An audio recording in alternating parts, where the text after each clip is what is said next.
Cincinnati, Ohio, the Roebling Bridge. And according to our ace photographer, Mitch Hadley, that bridge was designed by the same guy who designed the Brooklyn Bridge in New York. He did not design, however, Great American Ballpark, where the Indians try to get back on the winning track tonight against the Cincinnati Reds trying to snap a 4-game losing streak. Hi again, everyone. Welcome into our downtown Cleveland studios. Matt Underwood with Rick Manning. Arch, the Indians got off to a 5-2 start, their best start after 7 games under Terry Francona. And a big reason for that was the great pitching of Shane Bieber. Well, Bieber and the whole pitching staff, but Shane Bieber was electric. In his last start against the Minnesota Twins, he got the road trip started off right. He was electric, painting that fastball down and away, moving it in, moving it out. He has 27 strikeouts in his first 2 starts, only 1 walk. And, I mean, this guy has been unbelievable. He's tied a record for the first 2 starts of the season with those 27 strikeouts. Take a look at Bieber's arsenal on StatCast 3D, powered by Google Cloud. Yeah, 8 curveballs. You see the fastballs. They were down in the zone. He has been unbelievable. Now, the rest of the staff has been very good, but when you look at the swing rate, Bieber's second, trailing only Max Scherzer. Tomorrow, the Indians will face Luis Castillo for the Cincinnati Reds, so that's a pretty good ratio right there for those guys. The last pitcher to strike out 37 in his first 3 starts was a guy by the name of Nolan Ryan, and that was 47 years ago. Bingo. So that's what Shane Bieber is shooting for here tonight. We'll be back with the play-by-play, and we'll check in with Andre Knott coming up next. Cleveland Indians baseball is brought to you by Spectrum Mobile. Spectrum Mobile has unlimited talk, text, and data. Save up to 40%. Go to SpectrumMobile.com today. And by your local Toyota dealers. Visit buyatoyota.com. Toyota, let's go places. Ballpark in Cincinnati, as the Indians and Reds will play one more time and then head north to Cleveland for the next 2 nights. And the Indians got to find a way to get the bats rolling. There's just no getting around it. They're 5-6 now on the year. Cincinnati, they have their own issues. They're 5-5, but the Indians have Shane Bieber going tonight. And they'll try to lean on him, get some, hopefully some early production from the offense, and let Bieber settle in and do what he has done so far this year. Let's bring in Andre Knott right now. And I mean, Andre, it's been a lot of fun to watch Bieber, but it'd be even more fun if we could see some runs scored. Yeah, it's time to have some fun, right? Something that Sandy Alomar said today about the lineup that I think Rick Manning has been talking about a little bit on our broadcast. But he said to me today, he goes, we aren't the Indians. He goes, we're not the Chicago White Sox and Minnesota Twins. They're basically running 7 to 8 of the same guys out every single day. Because when you do that, it's easier to break down where your problems are in the batting order or what guys are having an issue. He goes, well, what they're trying to do right now is they're trying to find the base of who they are and what they are after the first 4 or 5 guys in their lineup. So the main thing that he's trying to get across to the guys, stop worrying about when your next at-bat is coming. Stop worrying about what you did in your last at-bat. Go up with the right game plan and enjoy the moment, and hopefully that rolls into something. And that's something that Roberto Perez, who's not with the team, has reached out to the guys and kind of said to them, relax and enjoy the game. Make the game fun, because when you don't, it becomes harder, and it just snowballs into what we've seen. Yeah, you're absolutely right. I mean, it doesn't look like they're having fun. They're not relaxed. You can tell their daubers down a little bit. You know, I don't want to call it confidence, but look at everybody's getting a chance. They've got to pick it up. No one feels sorry for you. You have to find a way to get out of it yourself. That's for sure. All right, we'll be back with tonight's first pitch. The Indians and the Reds next.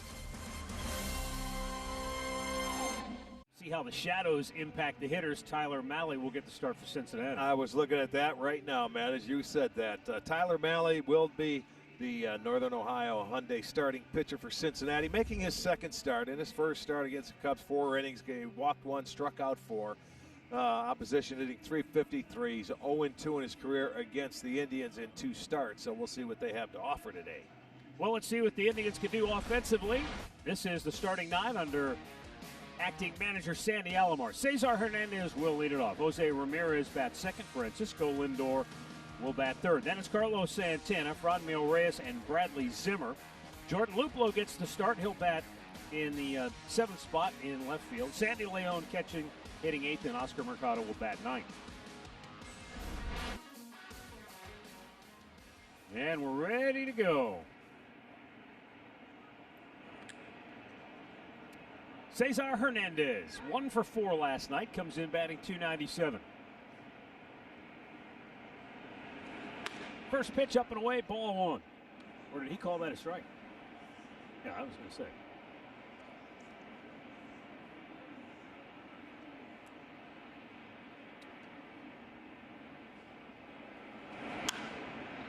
Out of play to the left.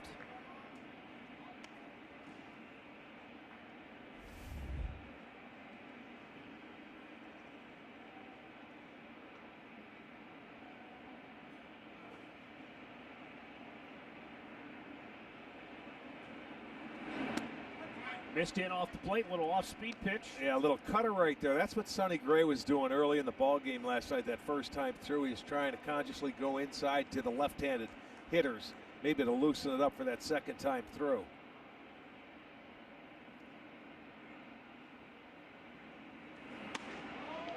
Fastball upstairs and a good take by Cesar. It's a 3-1 count. Hernandez has been a nice addition. Yes, it's only 11 games, but like the way he handles the bat, gives you a quality trip to the dish every time up.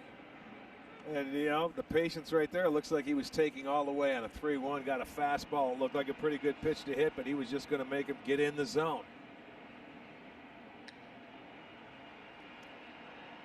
And your payoff pitch. Right back to him. He knocks it down. And Malley throws him out, 1 down. Check out the Reds defense for you behind Malley this evening. It looks like this. Akiyama is in left field. Senzel gets the start in right. He's back in the lineup. In center, Castellanos over in right. On the infield, it'll be Suarez and Galvis on the left side. Moustakas and Votto on the right. Tucker Bernhardt behind the plate again tonight.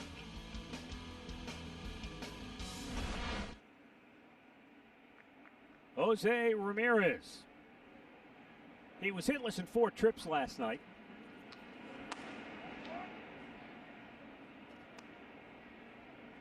That comebacker by Hernandez was almost like he hit a changeup back at him. Yeah. He thought it was coming back harder than what it did.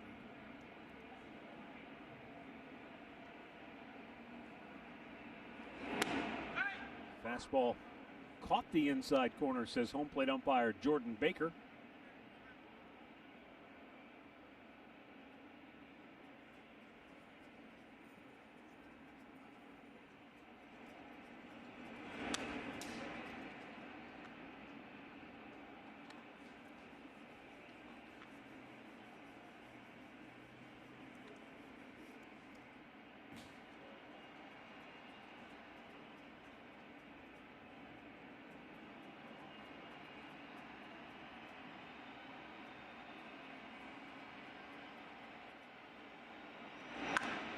Pulls that foul.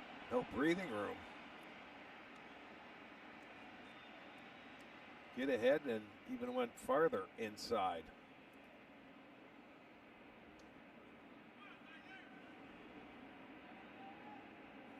But you're right, with the various different start times that we have seen throughout the first 10 or 11 games. Some of the shadows on the early morning, you know, the games at 6 o'clock, 5:30, and things like that. It's a little tough to see for everybody.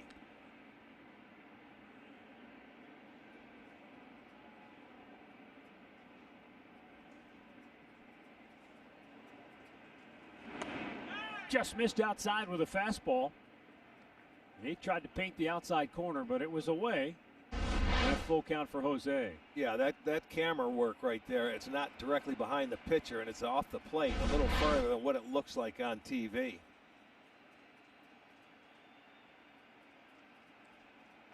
And the 3-2. Inside, ball 4.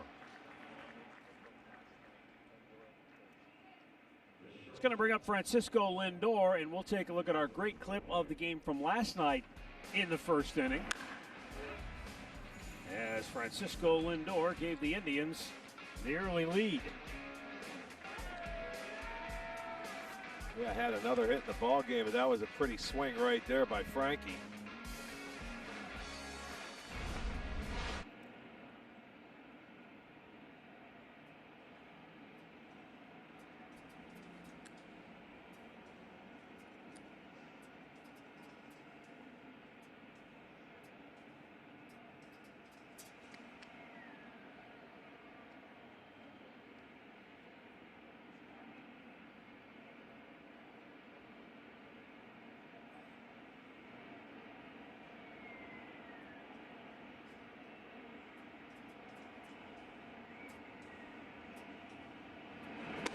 in off the plate.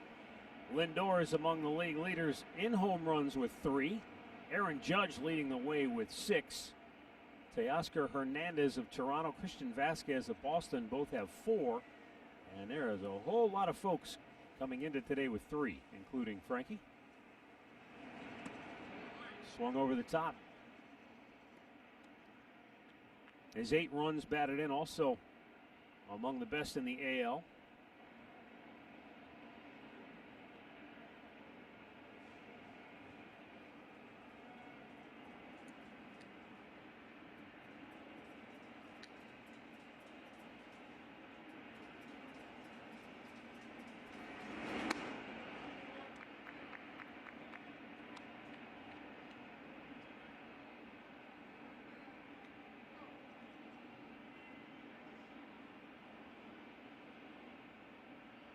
Seeing a lot of pitches in off the plate. Everything has been into the lefty so far. And then when he gets ahead there, he's just pounding it in there. The fastball, straight fastball, he'll cut one in there. But they haven't given him a lot of breathing room. I don't know if that's the philosophy. They did the same thing last night. Sonny Gray was throwing maybe a little bit harder. Malley gets it into 94, but his breaking stuff is as good as Sonny Gray's.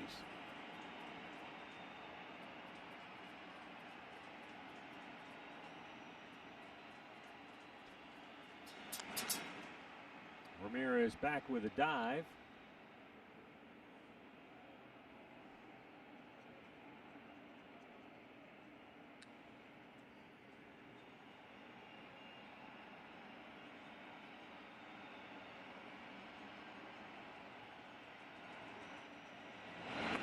Chased one in the dirt. First strikeout for Malley, 2 down in the inning. This one's going to start at the bottom of the zone and then fall out of the strike zone. Barnhart's got to get down and put a glove on it because it bounces just behind the plate, but he gets his first strikeout and second out of the inning.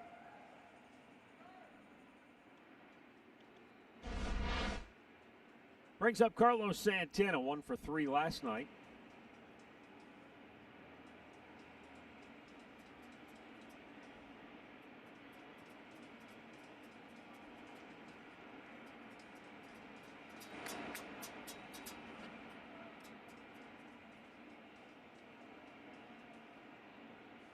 Well, that's what happens when you steal a few bases, and Ramirez can steal one at times, but they want to keep him close.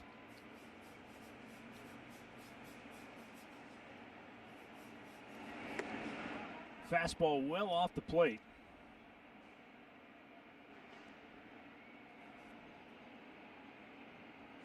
Santana started off first several games. He was his normal, patient self.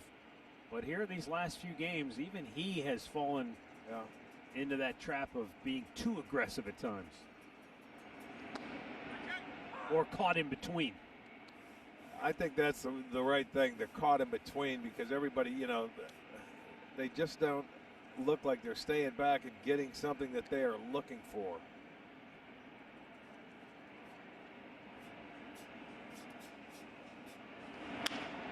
Little jam shot up the middle. Inning over. Indians do not score. The Reds are coming to bat. Starting pitcher for the Tribe, and he's making his 3rd start. Been brilliant in his first 2. 27 strikeouts, just 1 walk. Opposition hitting 146 off him.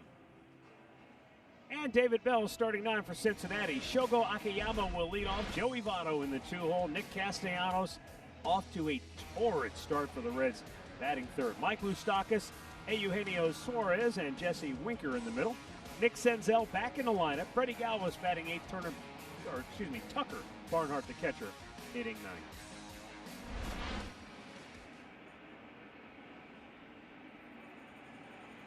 Shane Bieber ready to go as Shogo Akiyama steps in.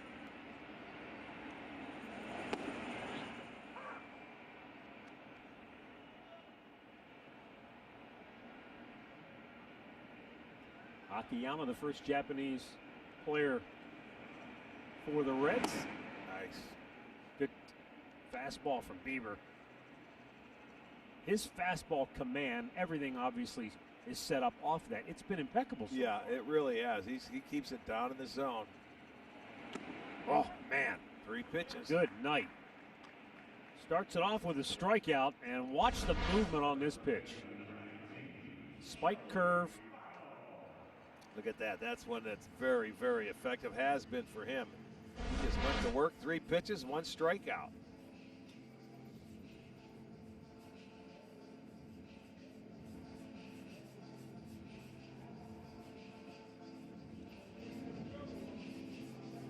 "28 strikeouts now for Bieber. You said 37 is the number, right?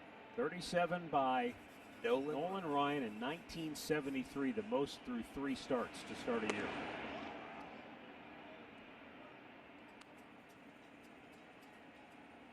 Joey Votto played the villain last night. Game-changing 2-run homer that gave Cincinnati the victory.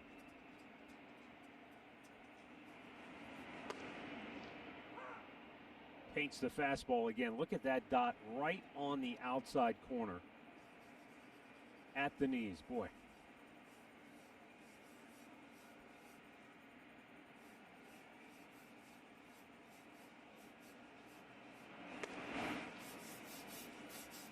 Two-seam action it looked like right there. Well, it almost looked like it had some run to it as well. He didn't pick up the spin. It may have been a changeup starting it out. Thrown a little harder than normal. There's the curveball. Weakly bounce to Hernandez. 2 down. Storylines tonight are brought to you by Wayside Furniture. May sound like a broken record. Offensive production, though, paramount for Cleveland here tonight. And if we can just forget about all that other stuff, let's just enjoy what Shane Bieber has done and continues to do so far. Yeah, just sit back and watch the quality pitches that he throws to every hitter. It is a treat. Good battle here. Nick Castellanos. Tremendous addition for Cincinnati. I want to see it. Yeah, he did go around. I was just thinking that I'm sure Cincinnati saw his last start on tape from Minnesota. I want to see how these guys go at it early, if they try to get Bieber early on a fastball, but he's been painting on the first couple of heaters.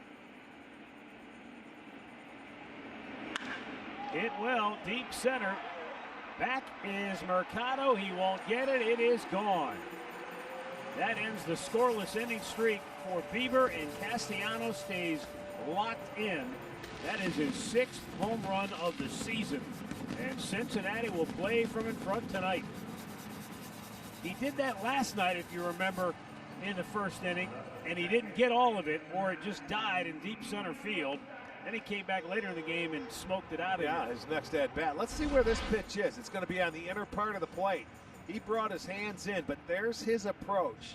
The big part of the ballpark, and he got the barrel to the bat and got a great piece of the baseball and hits this one out. It's a solo home run is all it is, but I'll tell you what, he hit a pretty good pitch from Bieber. Well, the first run that Shane has allowed is a solo home run to Castellanos, who now has 6. That's the most in the National League. Well, he's gonna love that ballpark, no question about it. You see how high that one got up into straightaway center field.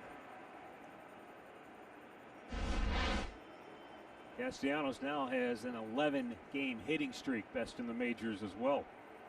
Swing and a miss by Moustakas on a ball that bounced in front of the plate. Yeah, that was no cheapie.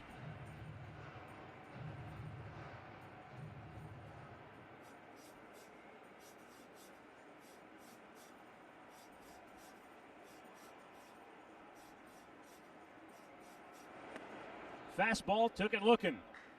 Couple of Ks for Bieber, but Nick Castellanos with a big blast early, 1-0 Cincinnati. You get all your baseball action, in-game highlights, stats, leaderboards, live pitch-by-pitch, and much more. Download the MLB app today, the official app of Major League Baseball. Second inning, Cincinnati with a 1-0 lead. Franmil Reyes will lead off for Cleveland. Tyler Mahle catches the outside corner for strike one.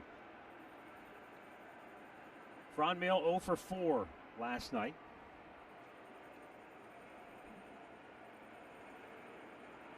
Yeah, this is one guy that needs a hit badly just to get his confidence up, to get a smile on his face and say, yes, there is green grass out there. 35 at bats, a dozen strikeouts.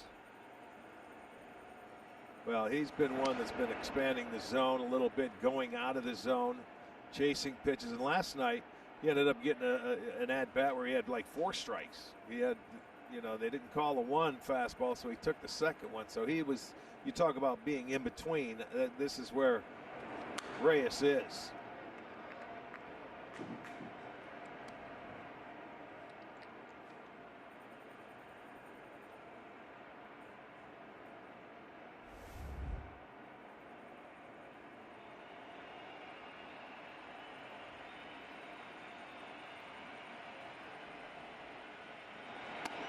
Upstairs, full count.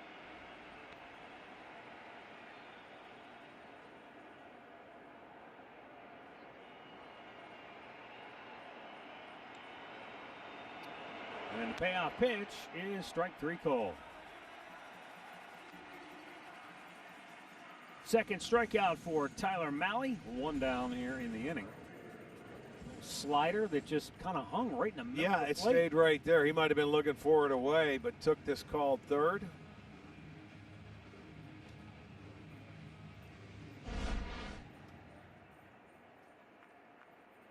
And that'll bring up Bradley Zimmer. Zimmer did not play last night. Comes in 5 for 20 on the year with a homer, 3 runs batted in. And that's outside, ball 1. That masked man, Sonny Gray. He pitched well last night for the Reds. Indians got the early lead, but then he locked it down. At one point, looked like he was going to strike out everybody in the park. Struck out 5 in a row. All right, there's the warning back to the dugout. All right, that's enough. They must be chirping. I don't know if they felt that pitch. Arch, I think it's the players that are sitting in the stands. That's the issue. It's not the dugout. Well, same thing. Well, that's their dugout. Yeah. This whole thing is our dugout. Well, that happened. Well, I meant the bench. I know, but that happened to our old friend Derek Shelton a week ago. They threw out Derek Holland, who was sitting in the stands, and Derek Shelton's like, wait a minute, leave those guys alone. The players that are sitting in the seats are probably like, well, the fans that sit here can right. help the umpires. Why can't we? We get to chirp a little bit. I don't think they like. Well, they had their little bit because he just said that's enough. That's enough. There's ball 4. The Indians have a 1-out base runner for the second inning in a row.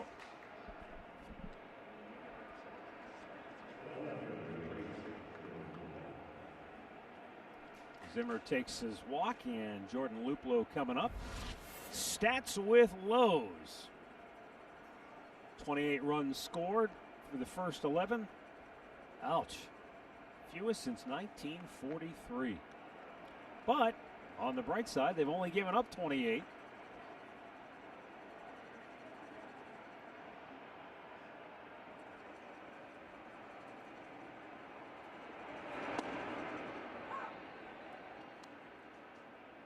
Jordan Luplow 0 for 12 to start the year. And he's another one of those guys kind of caught in that revolving playing time door. And when you don't get a couple of hits early, you can just see where that almost leads to you start to press as well. Because let's face it, you want playing time, you got to hit, you got to produce. Yeah, hit your way in.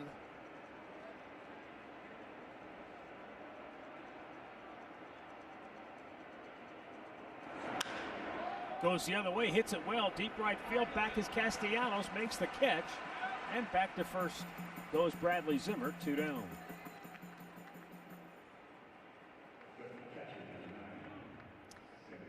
and now Sandy Leone.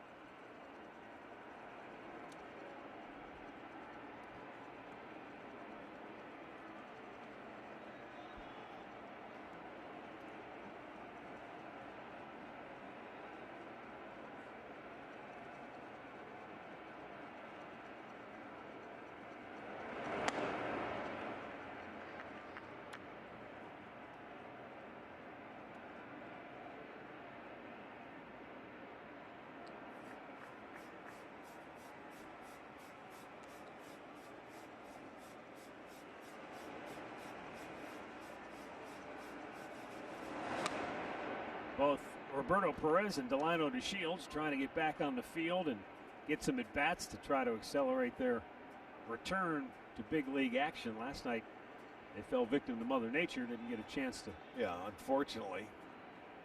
They're in Lake County. But as Andre reported, Roberto is still in contact with his teammates, trying to urge them on. 2-0, swings through a fastball.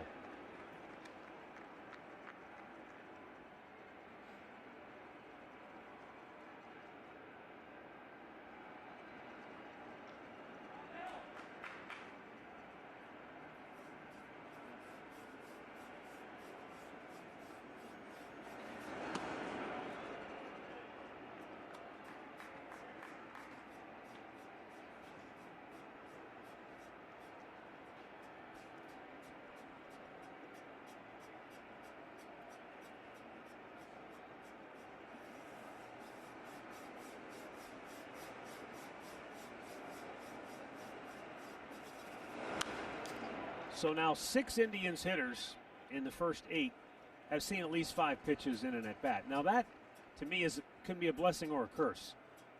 It could be a blessing in that maybe you're not swinging at bad pitches, you're being patient, but if you're letting a good pitch go by and you're too passive, then that's not good either. No, but Leon didn't.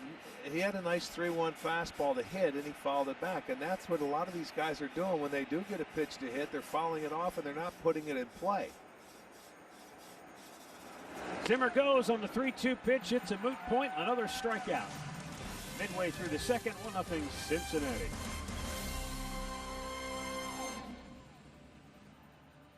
Go to the bottom of the second inning, and our stat of the game brought to you by Buick. Shane Bieber, only pitcher in Major League history to punch out 27 and walk 1 or fewer in his first 2 starts of the season. So there's that. Amazing numbers, right, Matt?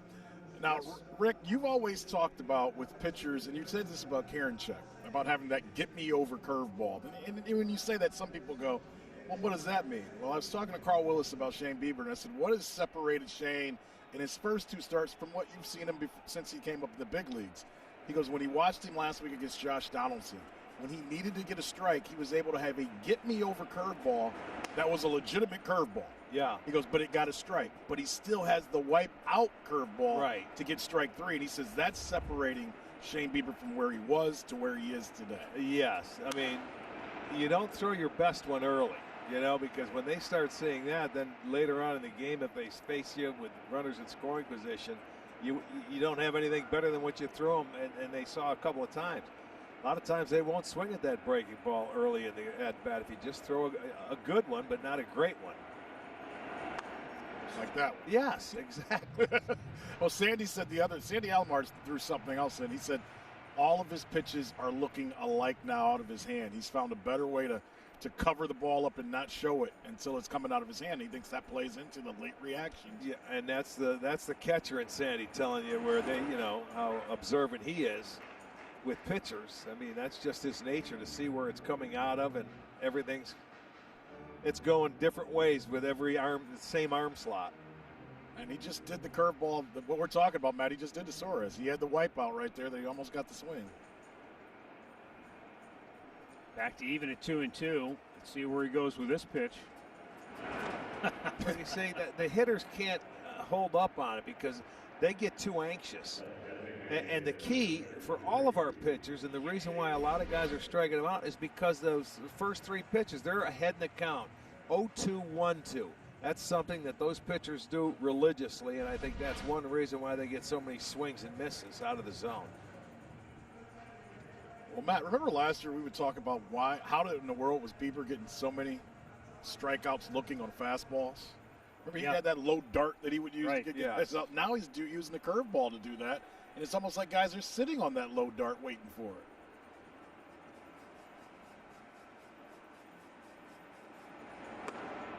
Change up with movement going away on first pitch, and it's a quality pitch.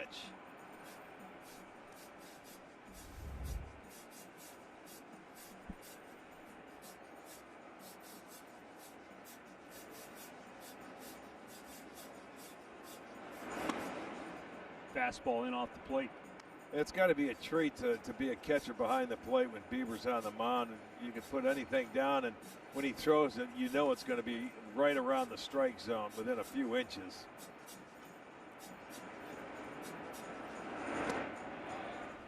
He did. Yes, he did. Yeah, of course he did. 1 ball, 2 strikes. Yeah, watching from the side here. He says he didn't go. Well, he's fooling himself because he certainly did.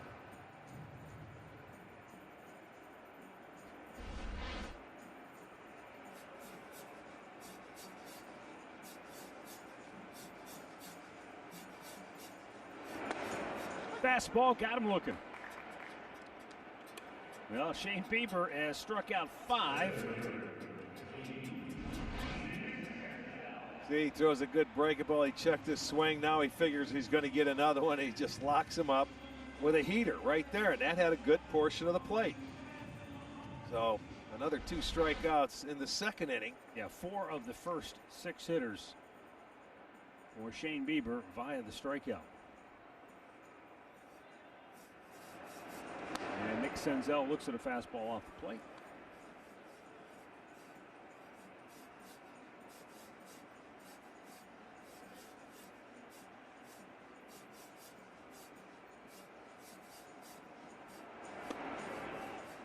See, I mean, even when he misses, that's a quality pitch. Senzel missed yesterday's ball game. He jammed his finger into the bag on Sunday when he was in Detroit. So missed yesterday, back in there tonight. Smashed up the gut, and it gets by Lindor.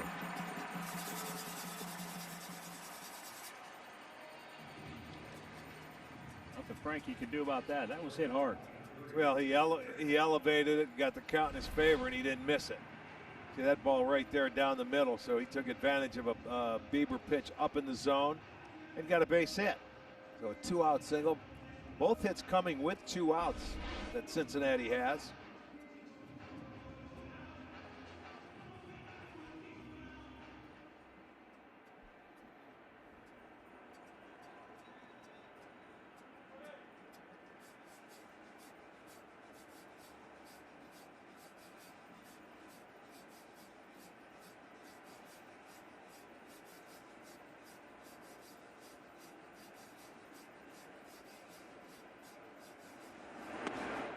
Fastball strike.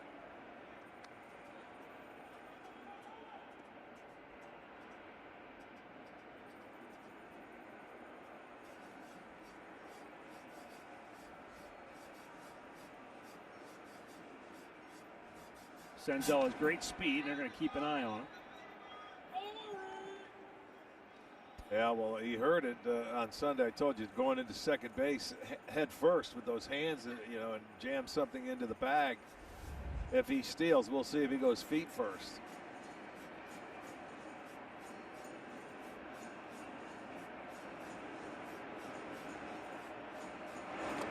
Swung on and missed.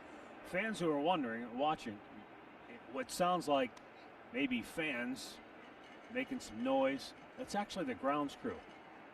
Cincinnati Reds grounds crew. They've got some you know this game? Musical instruments out there. They got some drums. And Joey Votto bought those for them. Oh, is that right? That's the story. The story is Joey Votto, because it was so quiet after their first home game, Matt, he went out and bought some drums and little things for the grounds crew. So that's what that's coming from. So you'll see shots sometimes with a left-handed hitter. You'll be able to see them down the line, down the first base line, all kind of making noise, and that's all for Joey Votto because he said he didn't like how quiet it was the first night at the park. Did you hear the one guy yell, boring? Boring, yeah. To first base. Well, when he hit the home run last night, did you see him? He kind of tipped his hat to him when he hit the bag last night. There you go. That's his crew right there. So instead of piping in music, that's the Votto followers. Yes, he's got another idea too, Arch. Got him looking. Fastball up, painted on the outside corner. And Shane Bieber has punched out 5 in the first 2 innings. The 2020 season, the Indians have developed a flexible future options for you. Benefits include a credit that can be used at any time in 21, a 10% bonus credit added to your 20 purchases, and priority access to pre-sales. Refund options are also available. Call 216-420-HITS Monday through Friday between 9 a.m. and 5 p.m.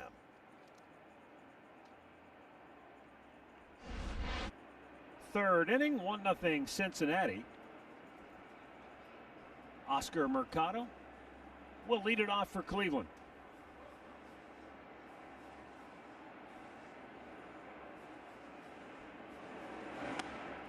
And he swings through a high fastball.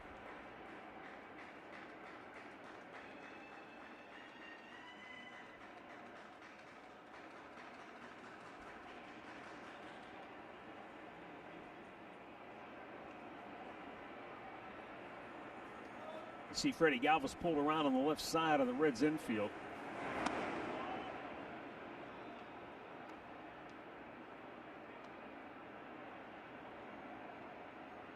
But they leave the second baseman over on the right side, Moustakas. Line drive up the middle. And that would have been interesting because had they had a pure shift on, that might have been right to where you would have had your second baseman on the left side of the infield. As it stands, it's a leadoff hit for Mercado. Left the pitch up and out over the plate. He stayed on it and drilled it right into center field. There's a good look at it. Come on, Matt. Don't let us down now. That was a good hit. Oh, no. I know. Absolutely. I'm messing with you. But you're right. We get to shift so much, you're just used to seeing someone up the middle. It's almost, you're almost shocked when you don't see it now. Right.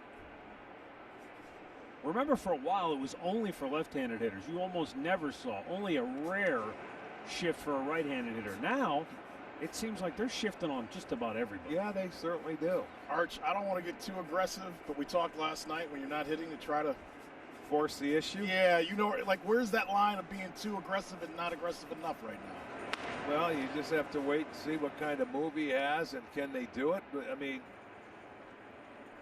the one thing you don't want to do is make it out on the bases, you know, and you just got to make sure they have to watch going on those guys. And if they feel they can steal a base, they will. Remember, Barnhart's got a pretty good arm behind the plate. Sure.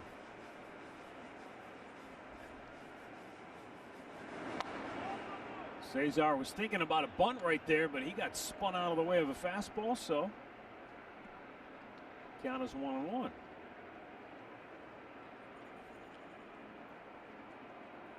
With his bat control, you could put a hit and run on here with him with no out if you don't feel like you can steal a base and you want to start a runner. Creeping in at third base is Suarez, and he swings over the top.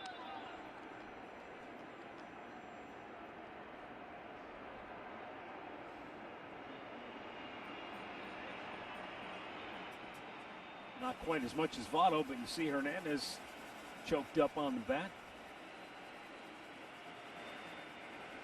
With 2 strikes, Reds go into a full shift, and he pops it up out of play. He likes that high heater, Arch. Yeah, a lot of hitters do. They see it. They see it better than the pitch down in the zone, and they like to chase it. But you've got to make them get it down. With 2 strikes, it's a hard pitch to lay off.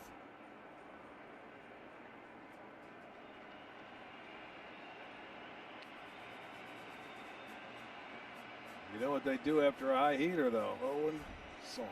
Yeah, down. Nice pick by Barnhart.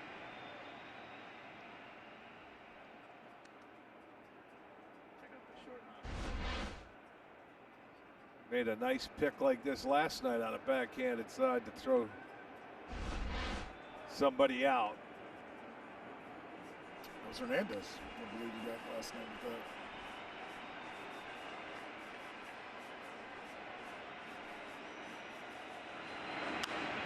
Fouls it off to the left.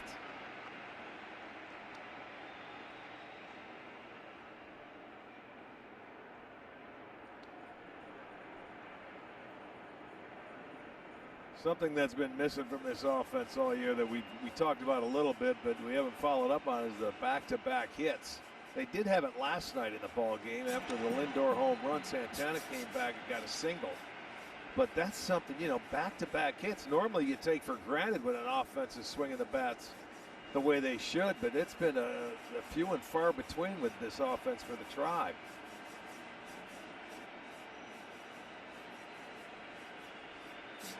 Quick throw over.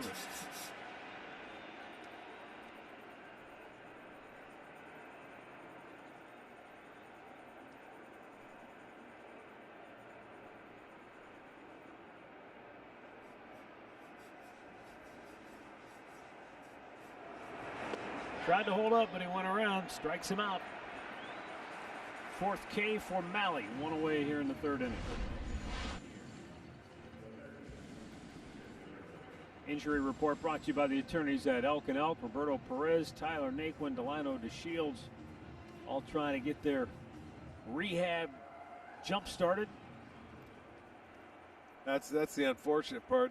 Tyler Naquin sitting in the middle there, worked hard to get back and from the knee surgery, was having a good summer camp and everything like that, and fouled the ball off his foot and fractured his toe and right back onto that IL. Well, he feels much better, Archie. He's hopefully by the weekend or so, we may be able to get him back. He's been able to take some swings down in Eastlake. Roberto Perez did see the doctor today. He worked out at Eastlake. He didn't throw. He will throw tomorrow morning, and he hopes next couple of days he can get back to being with the team as well. So yeah, let's hope so. Both of those guys could help out.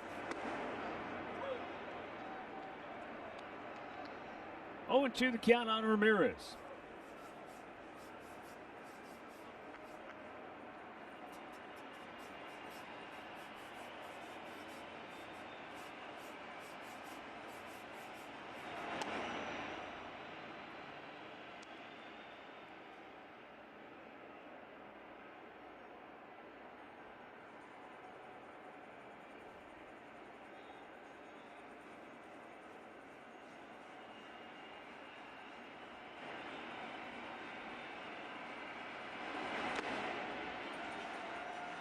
And he goes down swinging. Boy, oh boy, 5 Ks now for Malley. 2 down in the inning. Going to see a heater away here, a fastball. It's right on the outside edge. Ramirez can't do anything with it. Sounded like he might have got a little piece of it. So back-to-back strikeouts now after the leadoff single.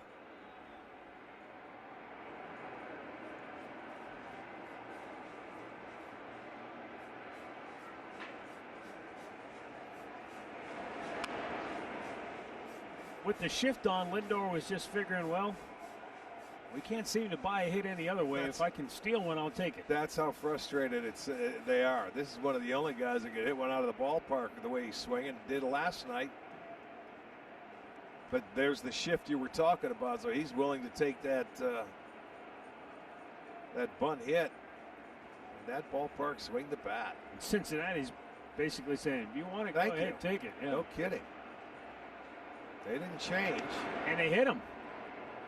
So Lindor is aboard after being hit by a breaking ball. And the Indians now have 2 on with 2 out for Carlos Santana.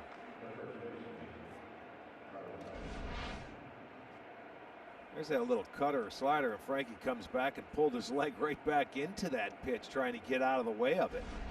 Looked like it went off his shin. So that'll give Santana a chance now with 2 outs and a runner in scoring position.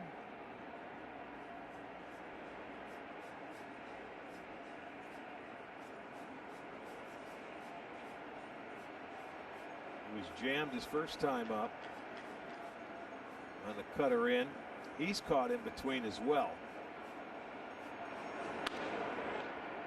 In off the plate, ball 1.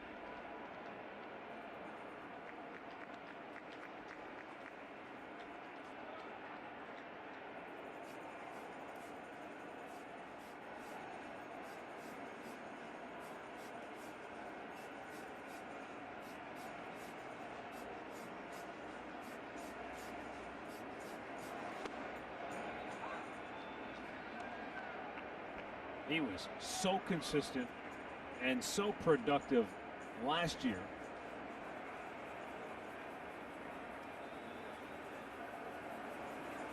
And they're hoping that he will find that level of success again here in the very near future, because, hey, he's batting in the middle of the lineup. They need his bat to come alive.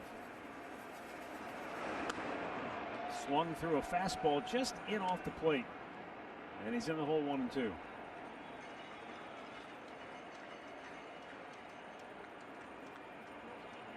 Watch, it looks a little tied up to me. Watch the hands and how late. You see, it didn't really get it out there. Oscar Mercado tying run at second. Lindor down at first. The 1-2. He just fought it off. That's all you could do with that pitch there. Just foul it back and stay alive for another pitch. He did a good job to do that.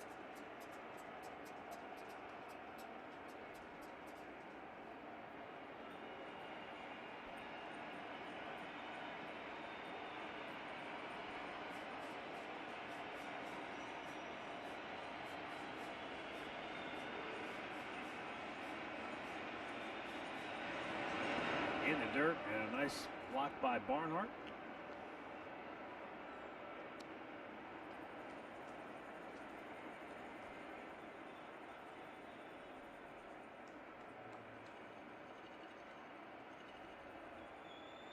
Three walks, 5 strikeouts. The lone hit coming here in the third on the leadoff single by Mercado. He's thrown a lot of pitches, but the Indians haven't been able to get to him yet. They go away, and Santana patiently has worked the count full.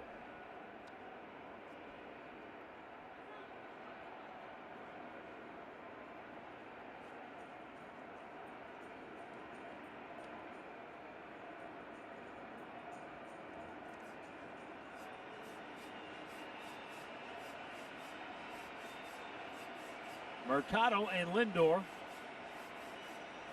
will get a head start on this 3-2 pitch.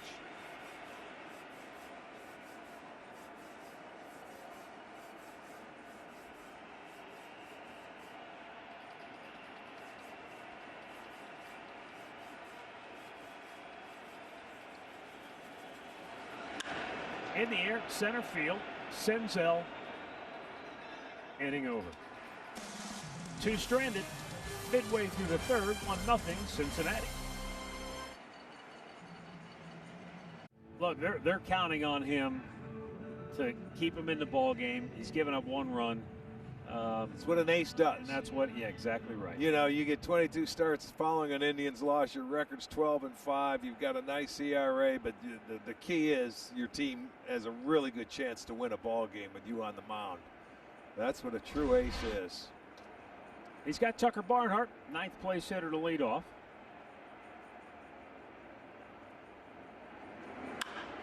Reaching for it. Tops it up to Santana, 1 down. Well, Indians fans, visit the Cleveland Indians team shop at Progressive Field to get your authentic on-field fashion caps from New Era. Whether fitted, adjustable, or stretch fit, the Indians Team Shop has one of the largest selections that include many exclusive styles. For Team Shop hours, visit Indians.com/Team Shop. Murph was over at the Team Shop today doing a little shopping as well. Is that right? Yes, he was. What did he find over there? Well, I think he got something for Dash. Some bobblehead Yeah, action. he went bobblehead today. There you go. Don't bring it on your scooter when you're riding. You don't want to drop it. Akiyama checks on a ball in the dirt, and it is 1-1. I thought the deal was Arch brings it to the house for Dasher, AJ. Yeah, I can. Wasn't that our deal? Come Yes. on now. Got to get you to bring that stuff. They miss you. Well, maybe tomorrow afternoon, early.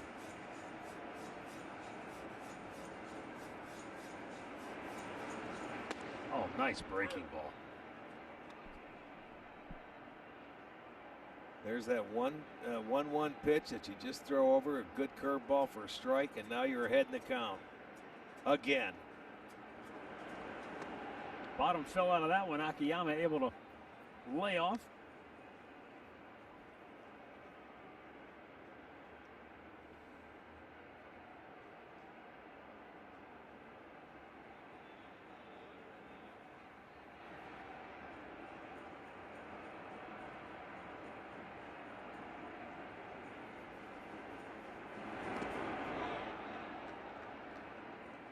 Now full count.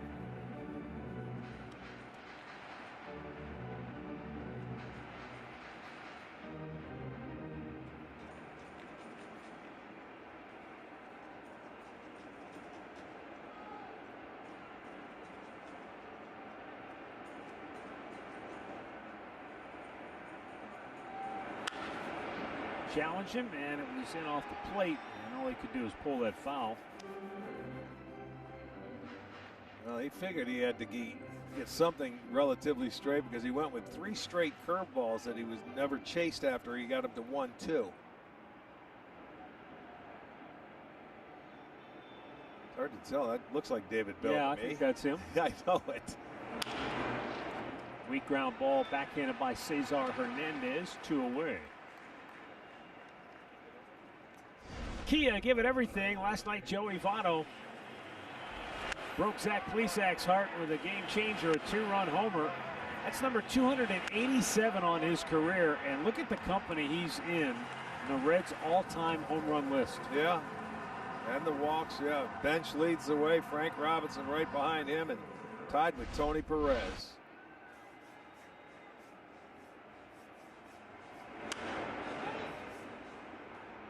Fastball fouled away.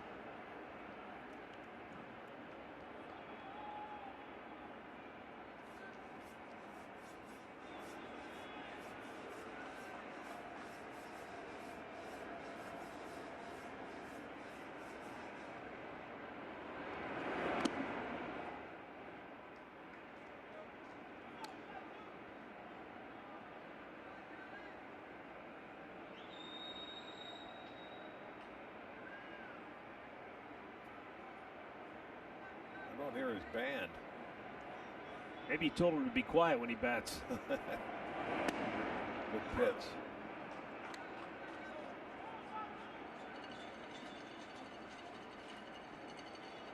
Oh, cutter maybe? Could have been. It looked like it had some run to it. We said that earlier in the game in the first inning. He said, is that a changeup? And I didn't think it was because this changeup goes down and away. There's a dart.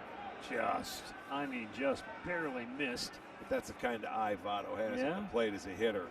You got to respect that.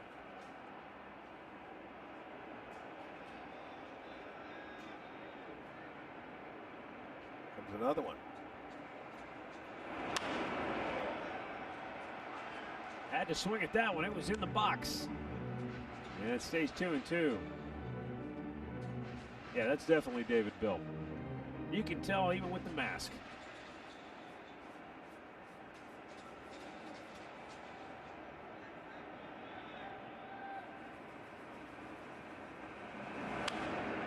Fights off another one. This is where he can be a real thorn in a pitcher's side because, you know, his bat control, he's able to just spoil. Well, we've been playing against him for a number of years, and we watched him just flip balls into the stands, the left field, right over the dugout with, I mean, just barely a swing and almost pull it out of the catcher's glove. Yeah. He waited so late. Low fastball, and again, that eye so good for Votto. It was just off the plate and maybe a little low. It was a little low, but I mean, he's got terrific plate recognition.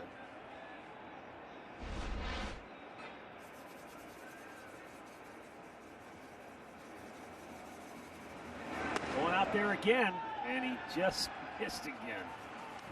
What an at-bat. That's only the second walk this year issued by Shane Bieber. Well, Nick Castellanos is coming up, and he's providing the thunder for Cincinnati's offense. He has an 11-game hitting streak now. He began the day second in the National League in slugging percentage, OPS, tops in homers. Among the league leaders in hits, he was second in runs batted in at the start of the day. He is all over that leaderboard. Arch, yes. When we showed the film of his mishap on Sunday in Detroit, I looked up where David Bell said after the game when they signed him, he said he wanted to be the National League MVP. He's willing to do whatever it takes to get there. David Bell said he's well on his way already. He grounds into a fielder's choice to end the inning. 3 complete, 1-0 Cincinnati. To the game with America's largest 5G network.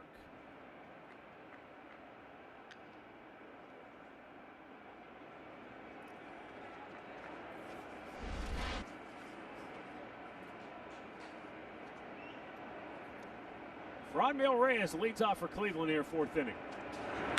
Smashes this one deep center. Senzel on the move, and he's going to run it down.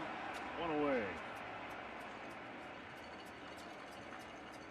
Boy, off the bat, it seemed like he had a line drive, and that was going to sink, but it just stayed up. But that's all right. A little bit off the end of the bat. I mean, and I don't care if it's the first pitch. He had a good swing at it. Looked like he kept his body a little quieter and just used the arms. He's a big guy. He's got tremendous reach. Bradley Zimmer reached on a walk first time up. Now this is where you want to take one.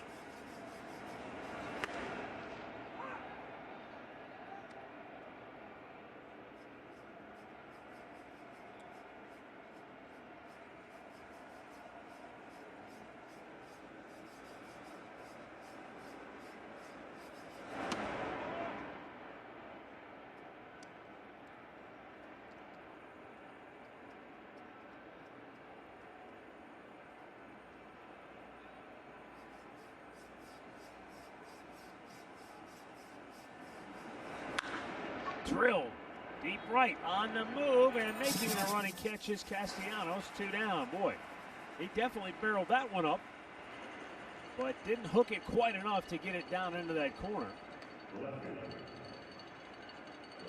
As they say in pro sports, there are no moral victories, but at least the swings are looking a little better in this inning. You know, when you're a hitter and you're going through situations at times like this, you do take something positive out of an at-bat. You can't, you know, there's enough failure in offense and when you're a hitter that you got to take anything positive you can to build from that and go forward. So, I mean, you're considered a success when you fail 70% of the time. Yeah. And I mean, that's at the top of the game when you're a 300 hitter in this game. So it tells you how tough hitting is. Well, Jordan Luplow, I mean, first time up. A nice swing. I liked his approach. He was consciously trying to take the right-hander the other way, like a Castellanos approach, staying inside the baseball, and hit it on the button.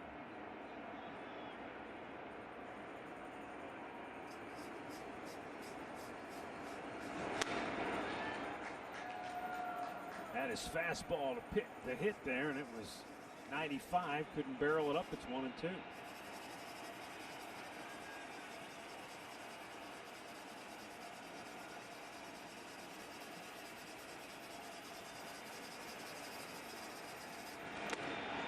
Swing and a miss, struck him out. 1-2-3 go the Indians.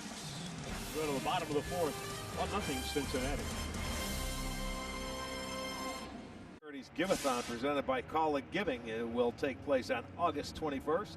Proceeds will benefit the Cleveland Metropolitan School District, Breakthrough Schools, Boys and Girls Club of Northeast Ohio, and Cleveland Indians Charities. Proceeds will be used on overcoming the digital divide for students in the Cleveland area. Visit indians.com/giveathon for more information.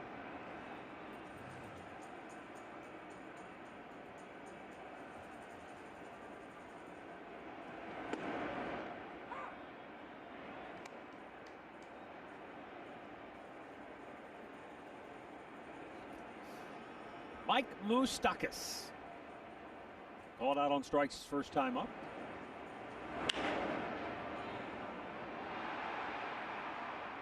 if you've been following the early part of the season, then there's a chance you may have heard the name Carl Spooner.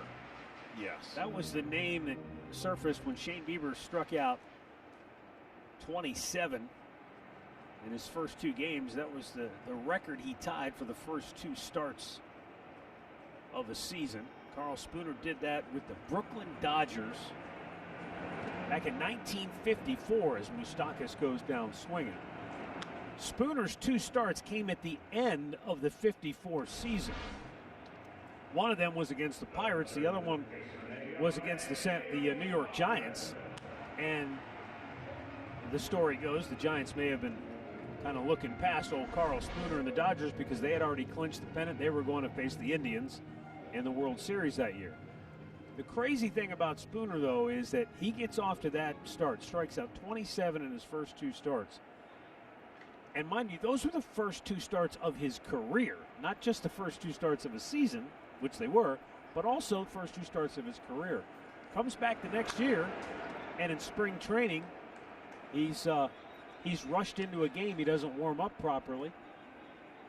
I think somebody got hurt or couldn't make their start or make their turn, so they call him into the game, and he hurt his arm. And he pitched sparingly that year and pitched in the World Series. Didn't pitch well in Game 6. They ended up winning the World Series that year against the Yankees in Game 7. And would you believe that Carl Spooner never pitched in the big leagues again? No kidding. Boy, can that happen.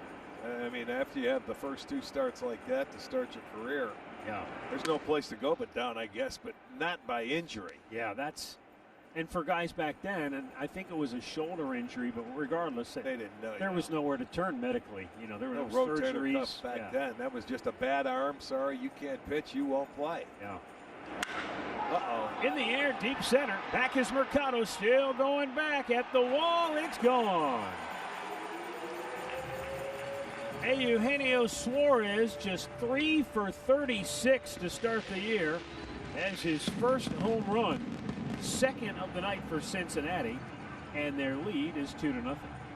Yeah, you're going to see another fastball that's out over the plate, and this guy can hit home runs and long ones. But there you look at he very first of the year, he finally got a pitch to his liking, and he got it out of there. So 2 solo home runs allowed by Shane Bieber today is the difference in the ball game. And this fastball was out over the plate, and Suarez put a good swing on it.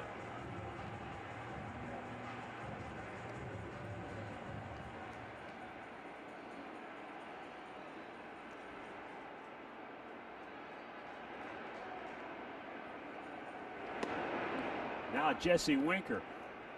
Cincinnati doesn't have anywhere near the lineup that the Minnesota Twins have, the Bomba squad, right? And yet, Cincinnati is not a team that likes to play small ball. 46% of their hits, almost 46, 45.6% to be exact, have gone for extra base hits. So almost 1 out of every 2. Well, in that ballpark, it doesn't surprise me. The only team higher, with a higher percentage of extra base hits, is the Chicago Cubs in all of baseball. So they're a team that, you're right, they kind of pattern their whole offensive philosophy based on the park they play in half the time. Sure. I mean, I would think Boston would be like that too in their ballpark with that monster in left field. They always are in the top of the league with doubles, and things like that. It's conducive to the parks you play in. You try and get an offense that fits into that park nicely.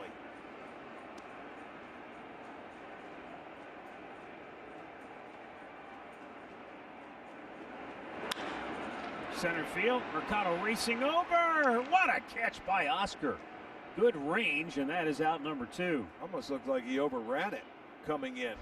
Let's watch Eugenio Suarez. There it is, fastball, middle of the plate, and that just caught his zone as he was swinging that uppercut swing for the right-handed batter. And he drives it to right center field over the head of Mercado. You're out of room. But, this staff for the Indians have given up quite a few home runs so far this year. But that one reason is they're around the plate, they throw strikes, and almost all of them are solo home runs. It was the 2-run home run that beat them last night, which is unfortunate. Yeah. You know, and then we had the 3 home runs in Minnesota with Carrasco, the solo jobs. So, you know, solo home runs shouldn't beat you if you give up a couple in a ball game and you don't give up any other ones. Nick Senzel had a base hit his first time up. Just 3 hits allowed by Shane Bieber, 2 of them. You know, when you think about the 3 hits that they have, I think if we look at those pitches, you're going to see the fastballs right there. There were good pitches to hit, and they didn't miss them. And they were all in the middle of the field, too. Yes. Yep.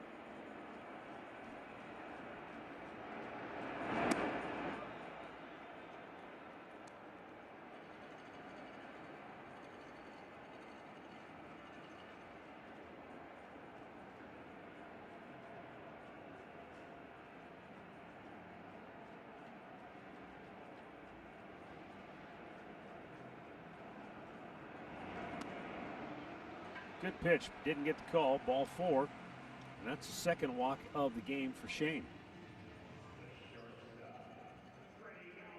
So a 2-out base runner for Freddie Galvis. Sandy Alomar in for Terry Francona as the acting manager tonight.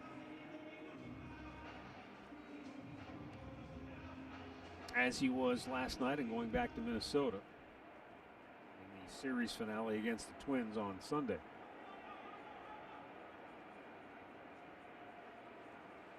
Galvis called out on strikes his first time up.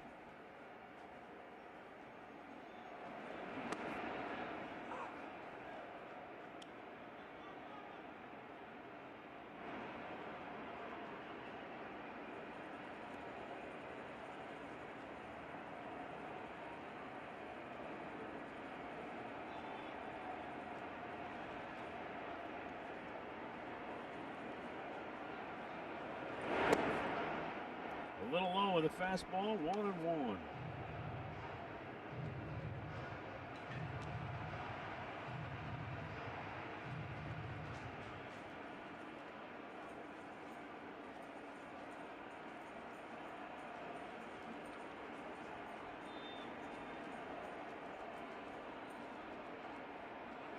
Runner goes, and Bieber just turned off the mound. Very nice. And they're running back to first, and they got him to end the inning. Good job. Cincinnati playing long ball tonight. 2 solo homers. They lead it 2-0.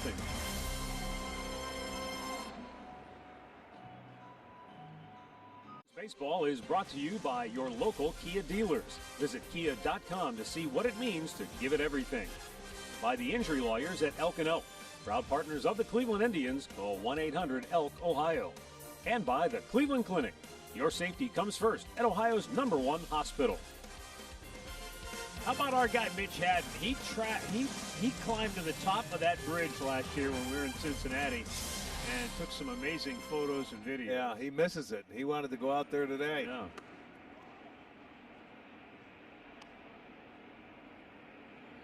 Indians down 2-0. Sandy Leon leads off here in the 5th inning.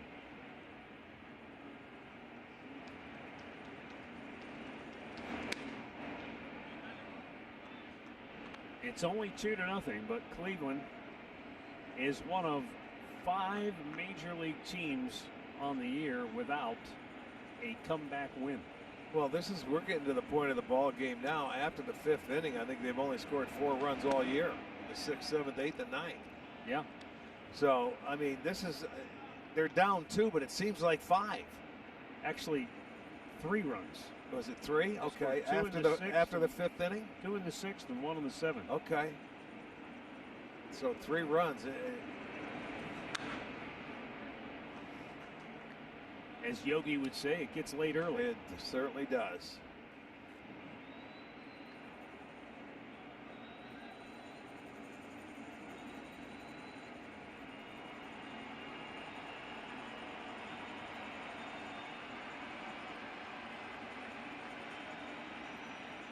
And Cincinnati has activity in their bullpen.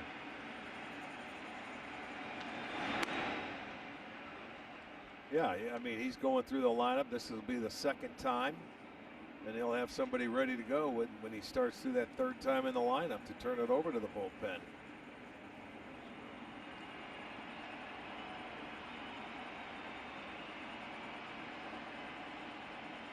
Here's a 3-2.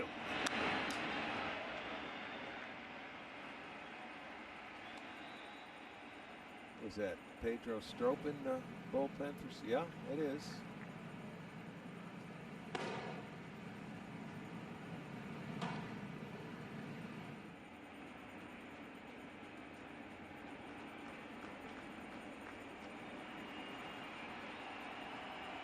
You figure he has to throw him a strike here.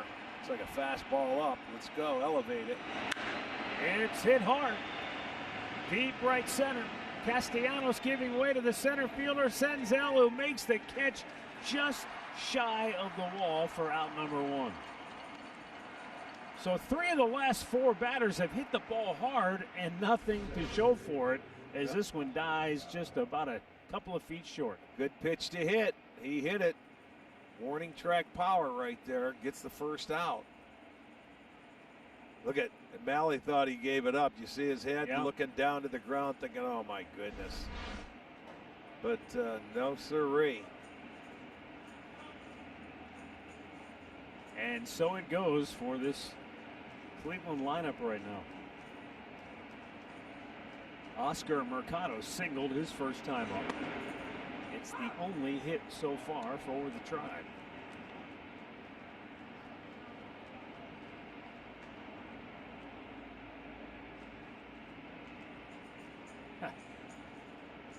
Think about this, though. Remember, Andre showed us the video in Detroit. Castellanos going over into the alley. Right. You notice how quickly he peeled off this time? He got out of the way. Well, yeah, different ballpark. Mercado pops one in the air, routine play. 2 down. See, Castellanos is tracking after it, but he's like, okay, I'm getting out of the way.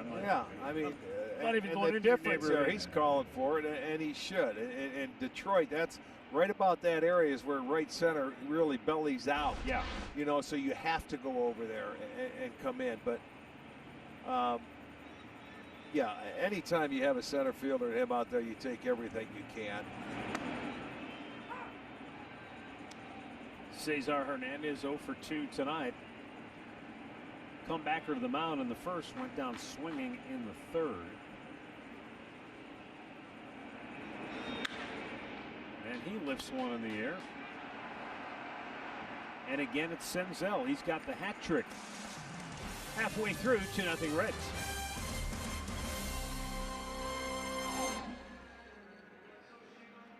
Scoreboard. Your purchase includes a digital photo of your message. Space is limited to 30 messages per week, so order your Scoreboard message today.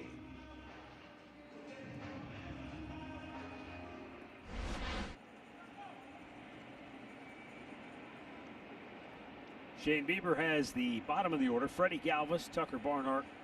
Then we'll flip it back to the top.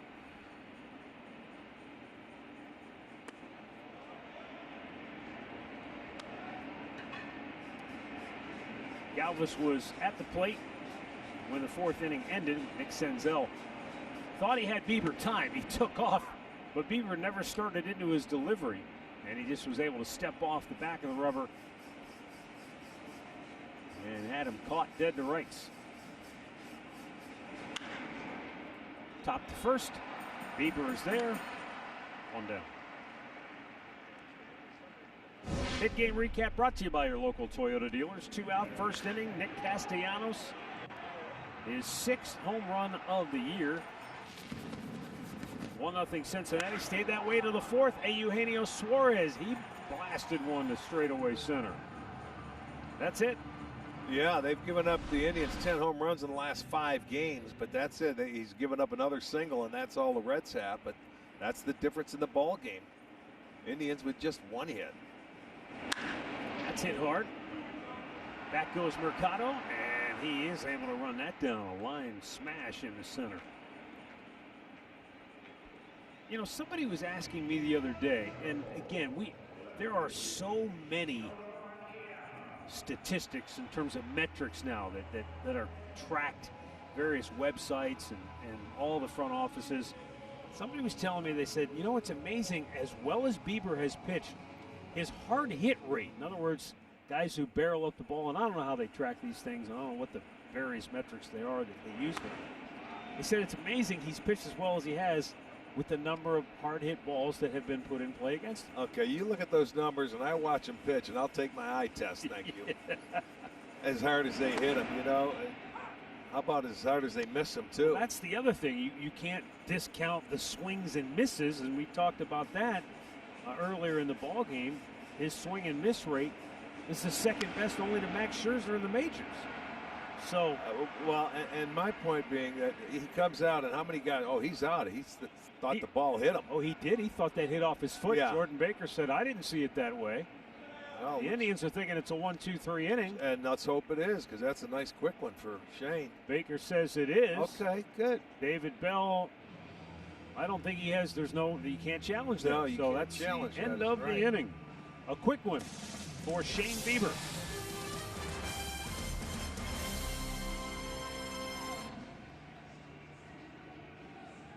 Cincinnati, with the Reds leading the Indians 2-0. Kyle Farmer has taken over for Mike Moustakas at second base. So we'll see if any update becomes available on Moustakas. There's his little cheat sheet for all the hitters.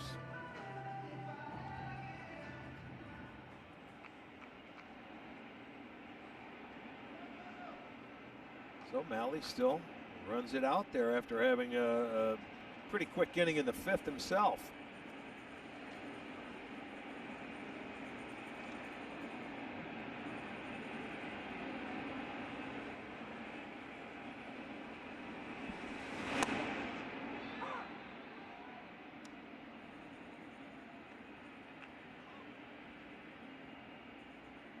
Farmer playing in shallow right field with a shift on for Ramirez.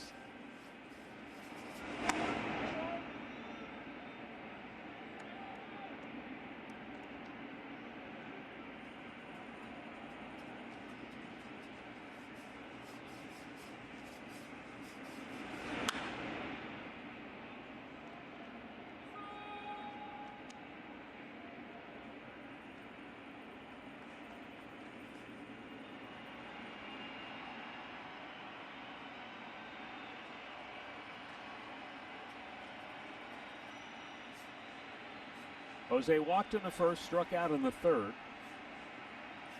That's the fastball up.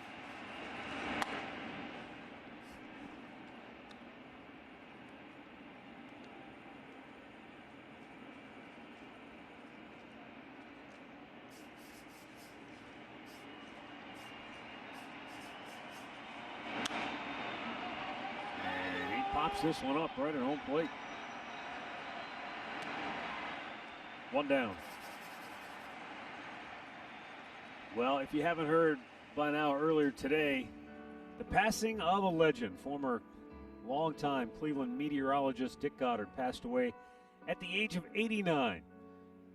He was not only beloved by many for his work that he did with pets over the years, pets, and awareness, and telling people bring your pets in if you got bad weather, but all the various weather reports, but he was a big sports fan. He was a statistician for Nev Chandler back in the day at the old Cleveland Stadium, and would always be down at the stadium for Cleveland Browns games, keeping the stats up in the radio booth. And we just want to pass along our condolences to the family of Dick Goddard and all of his colleagues at Fox 8. Yeah, TV, he was there for the last 50 years at Fox 8, so...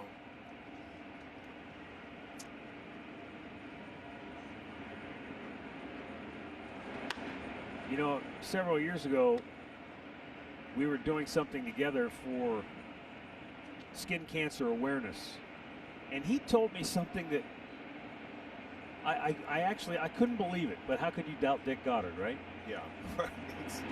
He told me that Cleveland, Ohio has more cloudless days in the month of July than San Diego, California. Did you ever check it out? It's the gospel. Dick says it. I know it. in the month of July. Yeah. Okay.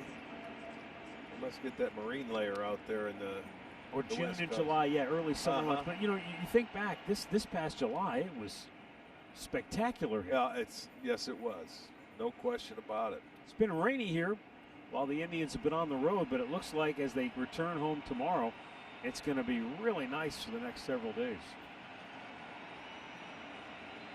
Yeah, only home, though, for a couple of days to play Cincinnati, too, before they head out to Chicago on the weekend. Frustrated Francisco Lindor just did a pirouette and tossed the bat aside as he pops up 2 down.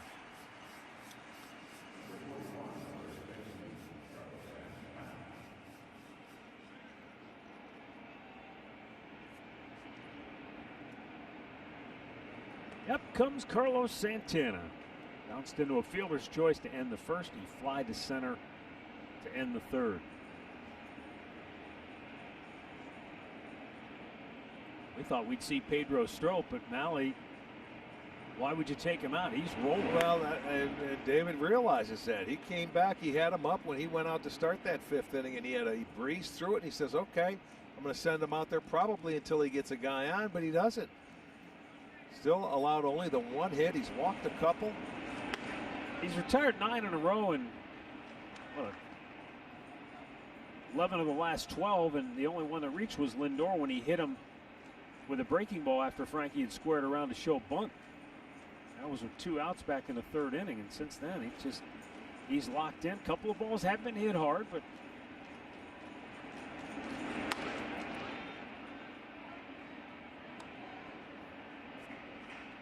look at that. The previous 2 times he faced the Indians, they tattooed him. Oh, yeah. He's 0-2 in his career against them. Tonight, he has been on target. He caught him at the right time.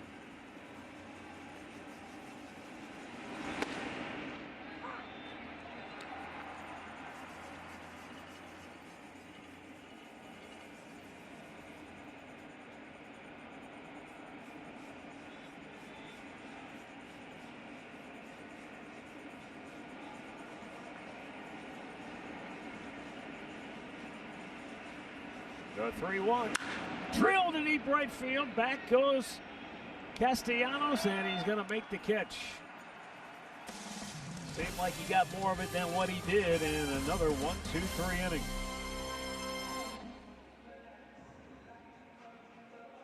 Nothing. Shane Bieber has given up just 2 solo home runs, but once again, the Indians' offense just non-existent here tonight. They have just 1 hit.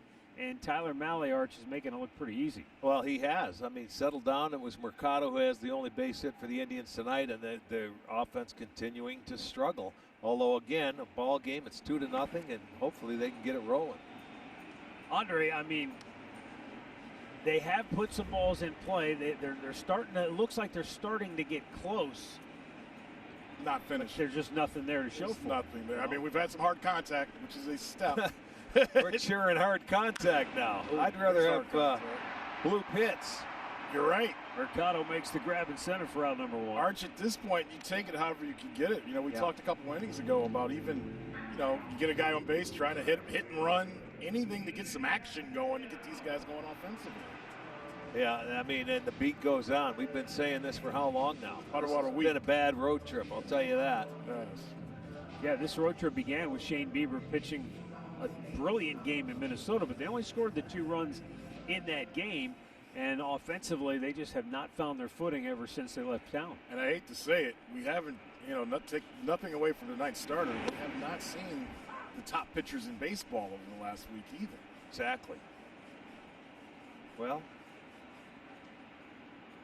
it was mentioned the last time Castellanos was up how David Bell said that he wants to be an MVP, and he was upset Sunday that ball that he dropped late in the game against the Detroit Tigers. And David Bell basically said, you keep hitting the ball the way you're hitting the ball, and you keep being a leader the way you've been a leader. No one's going to worry about you dropping that ball out in right field. Well, everybody makes mistakes in this game. I mean, that's just no big deal. Well, we had a fan that reached out to me via Twitter, Arch, and said, can Arch start getting on Castellanos again like he used to? He didn't play as well against us.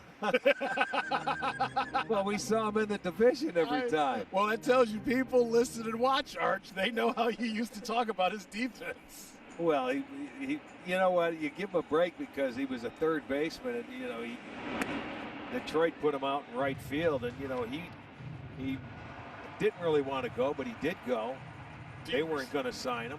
Then they asked him to move back, and he said and no. he said no. Well, do you respect that he does not want to be a DH? He made that quite certain that this offseason he wants to play in the field. Well, that's fine. I have no problem with that. And you know what?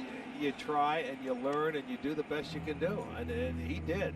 And he should be fine out in right field in Cincinnati.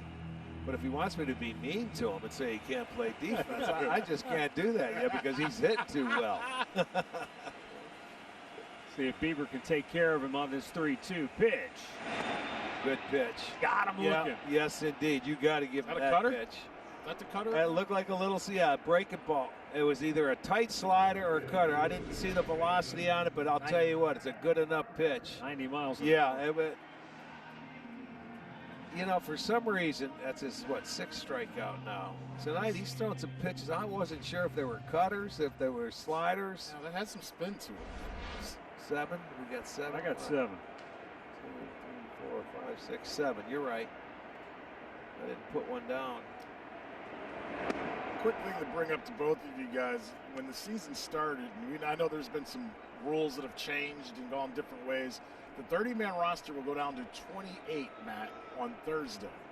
And from what I'm reading and figuring out and finding out, and I'm trying to get a hold of Chris Antonetti because he said earlier that the rules weren't going to change. But it sounds like we're going to go to a 28-man roster and stay there the rest of the season. Yeah, I had heard that they might just stay at 30. Yeah, and Chris had heard the same thing. And earlier today, he said that wasn't the case. Okay. He said we're going to 28 now. And stay with it? Stay at 28, and they're going to be able to add 2 guys to the taxi squad if they would like. Well, that makes sense. Stay at 28. Why not?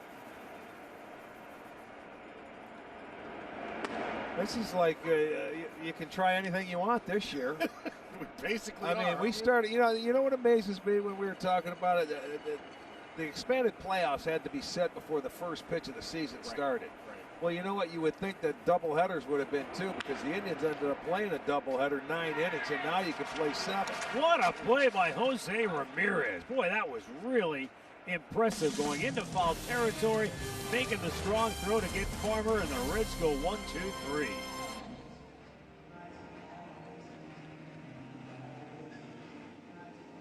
Is brought to you by Wendy's. Get your small frosty chino for $1 with a purchase all day. And by Chevy. Get behind the wheel of a new Chevrolet and find new roads again.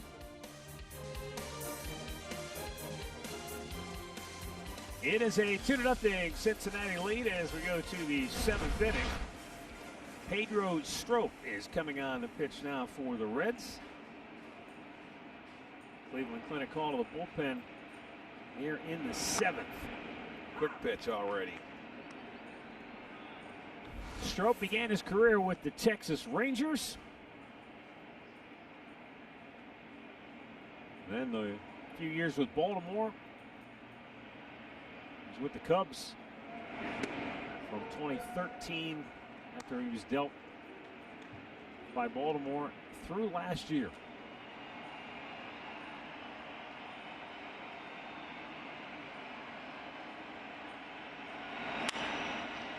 Ground ball in the hole, and Galvis tried to cut it off, couldn't come up with it cleanly, and Reyes is aboard with what I believe will be a he just single. flat out boot single.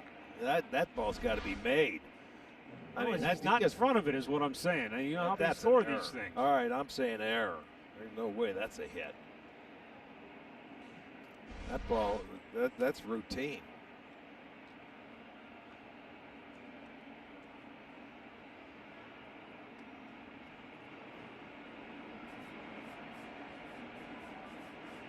And the winner is?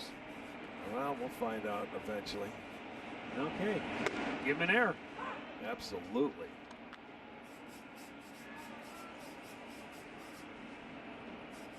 But you have a base runner. See if they can take advantage of it.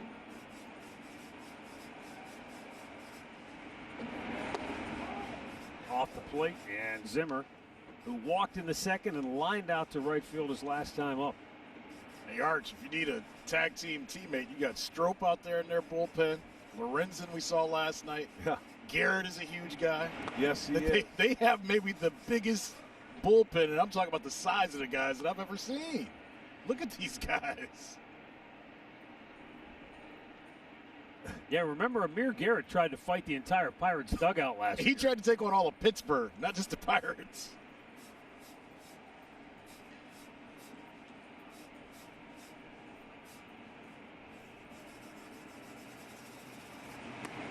Nice backhander by Barnhart. This guy can get a little bit wild, too. Make him get in the zone. You know, he tries to do a few things, rushing the delivery sometimes and, you know, trying to mess with the hitter's timing, but he can also throw a few out of the strike zone. They got to break early with the error. And now Zimmer in a good count. Foul out of play to the left.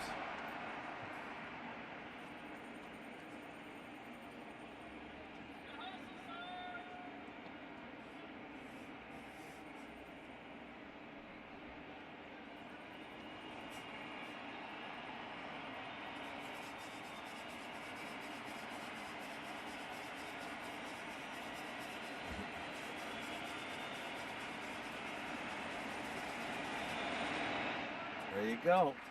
So they have 2 on with nobody out.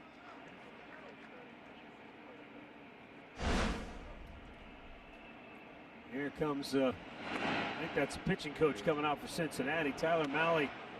He was a starter. He pitched really well. Yeah, this is his third start against the Indians. You know, I mean, every starter has pitched well against the Indians for the last 5 days, so that's really nothing new. I don't know that Mahle was that special. No, but he had 6 strikeouts, a couple of walks, only gave up the 1 hit, but you let him stay in there now. Strope's out there, and they have, again, runners at first and second, and nobody out. An error and a walk, so they set the table for him. Now it's time to take advantage of it.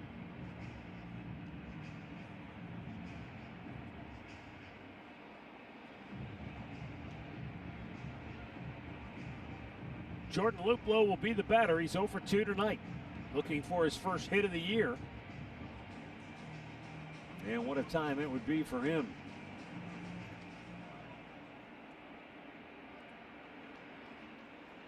After Strope puts the first 2 on, although I guess you can't fault him for the first ball that was put in play. They charged Galvis with an error, so 2 on, nobody out. Here's Luplow. In off the plate. Yeah, make him get in the zone.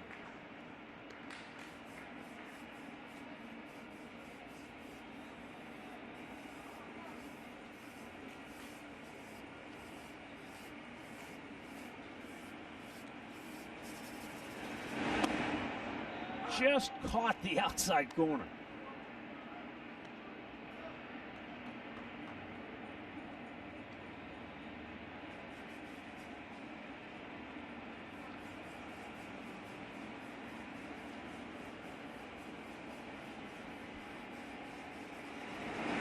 Almost hit him when that fastball had a lot of run.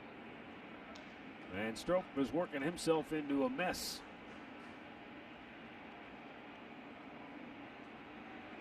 Sometimes hard to be patient when you struggle the way they have, but that's paramount right now. Well, with this guy on the mound, it certainly is.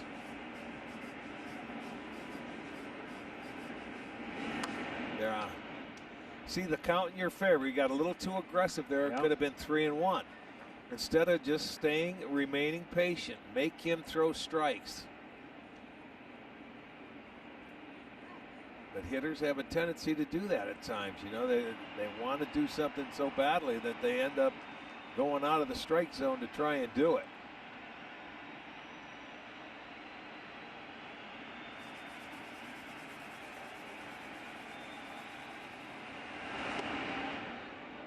And a full count. That almost hit him.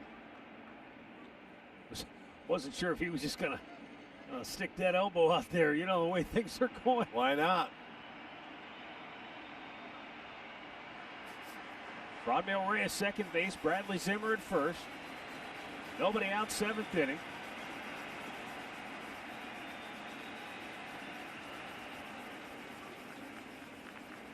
Strop is in the soup, and this might be it for him if he doesn't get Luplow. They've got Lucas Sims ready in the bullpen. Struck him out. 1 down. Now, last 2 pitches that he swung out of the strike zone, so he helped him out and get the first out of the inning. It's a breaking ball, and it's out of the zone. So Strop gets the strikeout.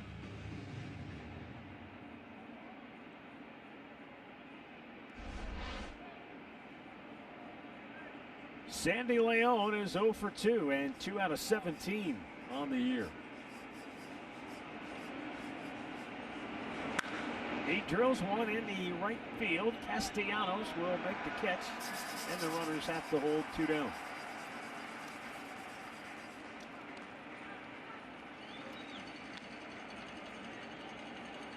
So just like that on 2 pitches, he's now 1 pitch from getting out of the inning.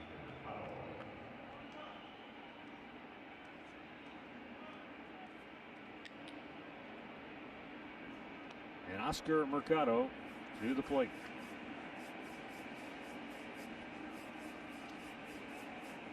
He has the Indians' only hit in the game.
Mercado.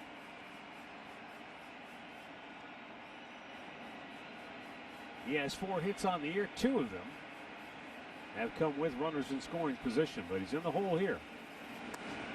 Now back to even.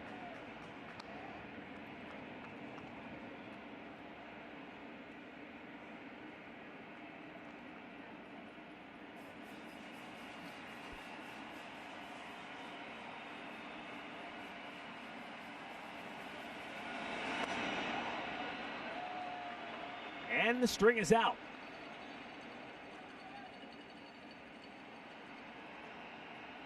Well, the good news here, if you want to look at it from an optimistic standpoint, Zimmer has great speed. He carries the mail with the tying run at first. Can Mercado find an alley? It's ball 4, and they're loaded. Now decision time for David Bell. Well, I don't know. This inning has been set up by the error, a couple of walks. Well, he certainly knows his pitchers better than we do. But again, with Hernandez, who's got a good eye at the plate, he's going to make him get in the strike zone. I would hope so. He is 0 for 3 tonight.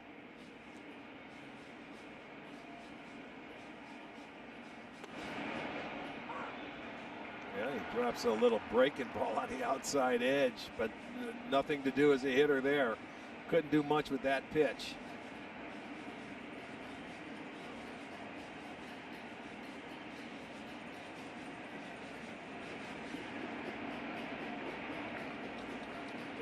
almost looks like Stroop doesn't want to throw a strike until he has to. And sometimes when he has to, he can't. Yeah. Well, that fastball, at times, it just has so much movement. It runs all over the place.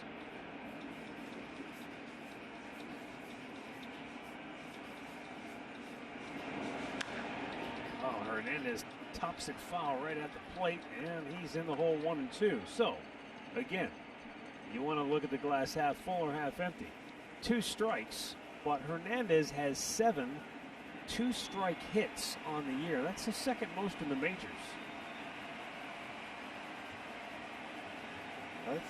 That's good. I love to see guys that can hit with 2 strikes.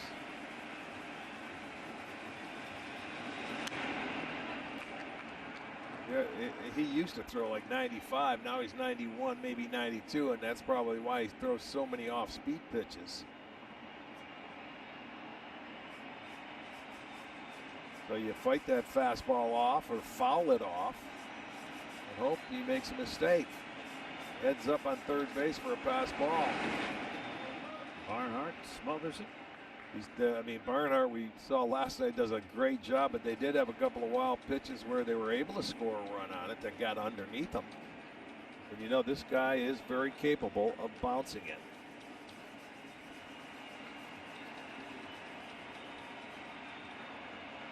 They just need a 2-out base hit. Tops it toward first. The flip to Stroop. Hernandez beat it out, and the Indians get on the board. Great hustle by Cesar Hernandez, and the Indians score a 2-out run here in the 7th. It's a 2-1 ball game. You know, even if he catches the ball, Hernandez beats it out because it's not an easy play. For Votto having to flip it over, you see, he beat it out. If he catches it, he's still safe. Stroop's got to get over there. A very tough play from the flip to the pitcher. So the Indians are on the board. They get their second hit. See, there he beats it out. So they're on it. It's a 2-1 ball game, and Stroop's evening is over. We've got a timeout here in Cincinnati. The Indians finally break through with a couple of walks in air and an infield single. Now they're looking for the big hit.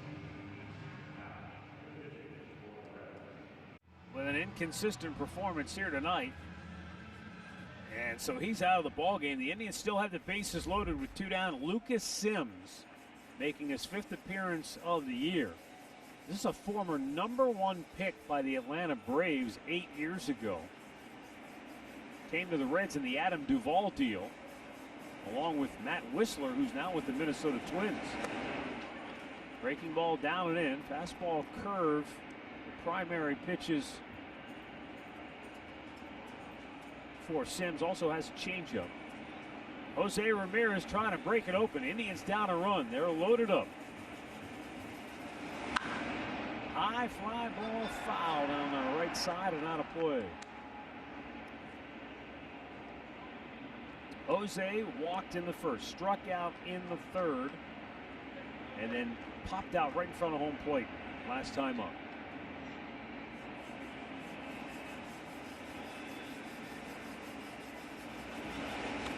It gets away, but not far enough for Zimmer to come home. He had a notion. He thought about it, but when he saw it, just stayed right there near the dirt. Thought better of it. Yeah, you have to make sure you're going to make it. And it wasn't quite far enough away. And the tough thing is picking it up to see how far that ball trickled away. And, you know, to pick it up, you don't know if he sees it or it's blocked. But he certainly was thinking about it. Ramirez with a 2-1 count. Tried to hold up, but he went around. No, he didn't, says third base umpire Ed Hickox. Might have caught a break here. Let's see. I think so. Yeah. Caught a break. Jose said, no, no, no.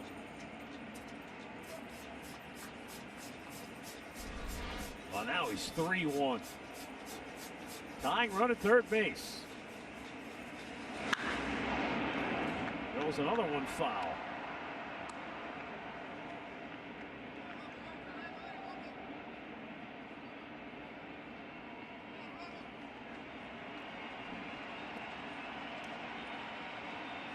Acting manager Sandy Alomar leans in for the 3-2 pitch to Ramirez. It's ball 4, and the Indians have tied the game. Well, it looked like he almost fell trying to throw that pitch. So I'll tell you what, they have set this inning up for the Indians, and it's a tie ball game. And watch this. Not even close. That ball bounces out in front of home plate, so it looked like his front foot, his landing foot, never even took place.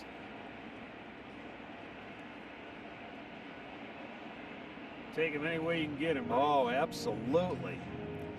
It's not exactly been a thing of beauty, but who cares? We're not. Well, it's no style points. There's nothing wrong with winning ugly. You just want to win, and they've got it tied to this point. Now they've got a chance to really open it up. Derek Johnson, the pitching coach, out.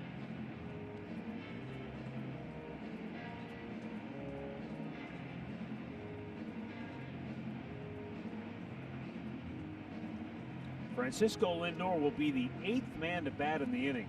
This is just an idea of how bizarre this stretch has been for this offense. So Frankie's the 8th man to bat in the inning. And there's been 1 hit in this inning. An infield hit at that. Never left the infield. Yeah. But it drove in their first run because of the error, the couple of walks, and then a walk. You get an RBI for another one.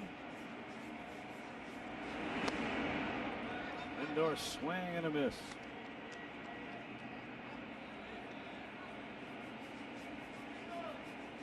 The Indians have had 10 full counts today.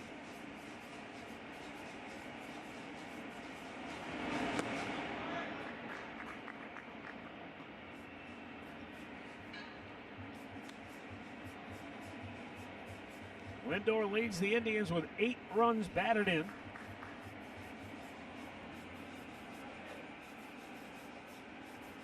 Mercado the go-ahead run at third. 2-1. Boy, a lot of pitches in this inning for Cincinnati pitching. There's been about 6 or 7 balls in the dirt.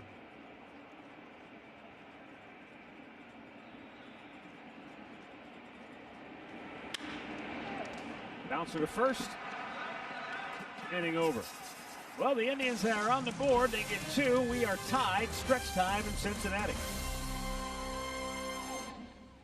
Comes back out to pitch the bottom of the 7th inning in a 2-2 ball game. He has the 5, 6, 7 hitters due up for the Reds. Suarez, Winker, and Senzel. Well, this should have given him a boost. At least he got a couple of runs on the board. He struck out 7 in his 6 innings of work. A couple of solo home runs is how Cincinnati has scored.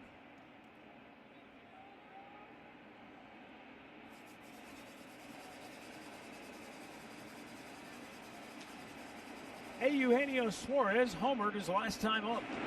And he takes a pitch for strike 1.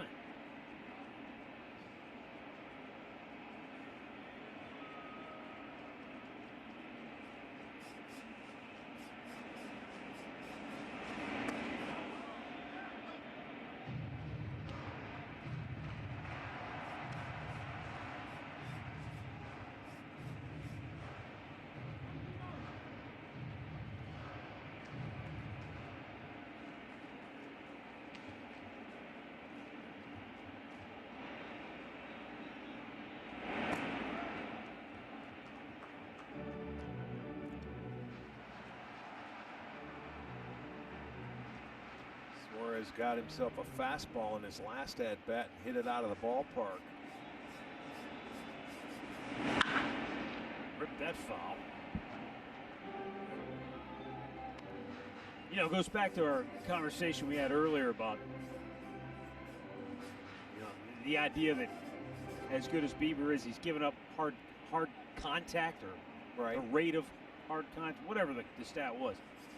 But as you were saying, I mean, he's around the plate. He pounds the strike zone. There's a weak ground ball to Francisco Lindor. 1 down. As we take a look at our Miller Lite hold true moment. And I mean, Bieber's just, he's taken his game almost to another level this year at the start of the season. Well, here's a guy that has a ton of strikeouts. You know, when you look at him every game, but he's around the plate. He has 9 outs on 3 pitches or less. He's taking you into the 7th inning. You know, he's still under 90 pitches. I don't care how many balls are hit hard off him. They're going to get hit into the strength of the defense. He's given up 2 long balls. Okay, that's the 2 runs they have, and that's it. But you're in the game. What you like is because he attacks, he's going to get outs on 3 pitches or less a lot of the time. A lot of the times. He can have an 8 or 9 pitch inning. But then again, that's why he can go out there. He's had some 3-pitch strikeouts. Yeah. But he just stays aggressive, and he gets guys to swing the bat. And then once they start seeing Bieber and they know what that breaking ball is like, they're going to start swinging at first pitches. But you got to love him. Matt, to counter that hard hit ratio or hard hit stat that you have. It's not my stat. I know. You see, he's blaming us. It's your stat, Matt. It's your stat, Matt. Somebody brought it up to me, and I was trying to make sense out of it. Well, I've got another one that plays into what Arch is saying a little bit, but what we see. He's allowed a slugging percentage of just 400, 52 total bases in 130 at-bats. Oh, man. That ball jumped up and bit Lindor. Oh, throw it back. All right, go ahead. All right, but he's allowed a slugging percentage of just 400 when behind in the count. Since 2019, there's not a pitcher that's better than that. So when he does get behind the count, he's still not getting up a great... teeing off on him. Exactly. That's the stat that I was going off for what you read, basically, which was given to you, I know. Yeah. So, I don't know. So to me... Well, it's kind of like the thing I learned a long time ago. Figures lie and liars figure. You can make a stat up to make your point on just about anything in baseball, especially now the way there are so many different... Did they give that a hit or an error? It looked like an error. That was an error to me, but... It looked like an error to me as well. I don't think they've ruled yet because there's no... They're going to call it a hit, I'm told. Well, it's a home guy. He gets the treat. Matt, we got to get a tattoo with that saying, though. I like it. Yeah, I mean, look. I got in an argument with a well-known national guy about Omar Vizquel when I said, look, what Rick said before, the eye test. What do you see? To me, Omar Vizquel is a Hall of Famer. We watched him play year after year after year. He's one of the best defensive shortstops I've ever seen, if not one of the best of all time. Now, you can use metrics and stats and try to prove your point against me and say he's not a Hall of Famer, but I'm with Rick on, you know, when you look at Shane Bieber, what do your eyes tell you? What do you watch? When you watch him pitch, he's dominating. Sure, he's going to give up some home runs. Every pitcher in baseball is going to give up. The way they swing Some of the best have all given up. Jim Palmer, Catfish Hunter, Fergie Jenkins, a lot of solo home runs. They're Hall of Famers. He's around the plate. He's a pitcher, man. He can control it. Swing and a miss, it's 0-2. And look, he knows these guys don't operate. They don't live in a vacuum. He knows how badly his team needs him to go out and pitch a great game because they're not scoring offensively, and he's done that. He's given you a chance into the 7th inning. Held him to just the 2 solo homers.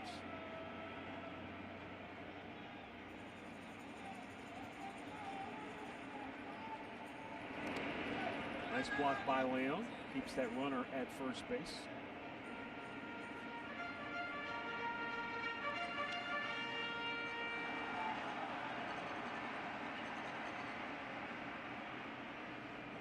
Sanzella's had a couple of good at-bats against Bieber. Base hit in the 2nd inning in his first at-bat, and he walked in his 2nd.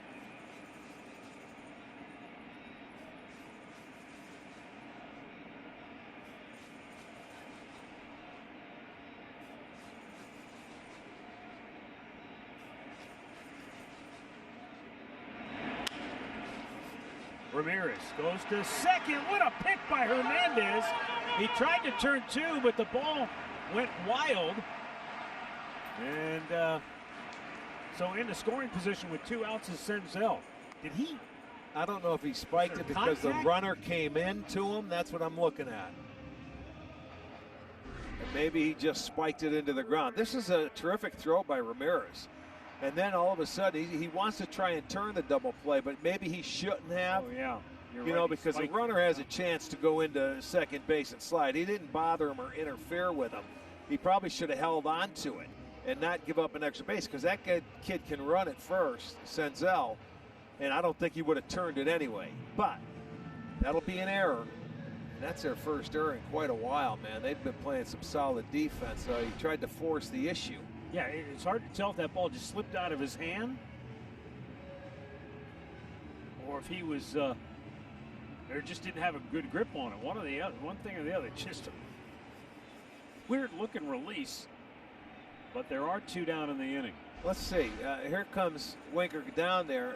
Yeah, he just spiked it. He threw it into the ground. I don't know. Maybe he tried to stop his throw, and then it came out of his hand, is what I'm guessing. So don't get a hit here. Lindor has this one clean, and they throw him out. 7 innings in the books for Shane Bieber. We're still knotted up at 2. On the night, we'll wait to see. Pretty good chance his night is over, but you never know. He's a fierce competitor. You figure he may want back out there. Spectrum Mobile replay. The Indians somehow cobbled together a rally with only 1 hit in the 7th inning. There were 3 walks, an error, but the speed and the hustle and the determination of Cesar Hernandez got him on the board. Yeah, he beat that ball into the ground, and it was just a tough play for Stroke to get over there and for Votto to flip it to him, because his momentum was taking him away from the flip. So it enabled them to score. Both the runs they scored that inning were unearned, but they were on the board. They tied it up, and now it's time for Nate Jones to come in. He pitched in last night's game. Carlos Santana, the only man that did not bat in the 7th inning, will lead it off.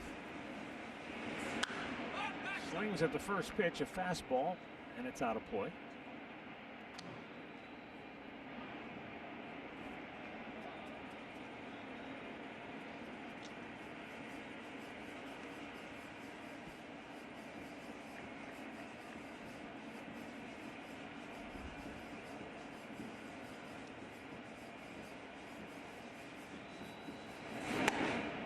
Upstairs with it. 1-1. Nate Jones, the guy that the Indians faced a lot when he was with the Chicago White Sox, coming out of their bullpen. Sort of a funky delivery where he brings that ball out of his hand and directly back up behind his head and then comes at you.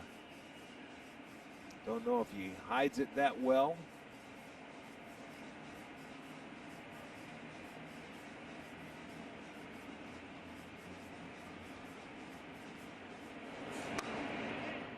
Missed upstairs again, 3-1. So Santana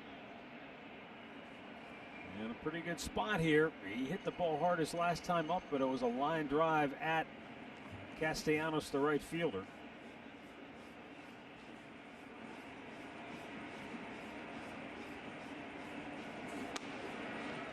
How about that? Missed his target, missed the whole width of the plate with his target, but still ended up getting the strike called out of it.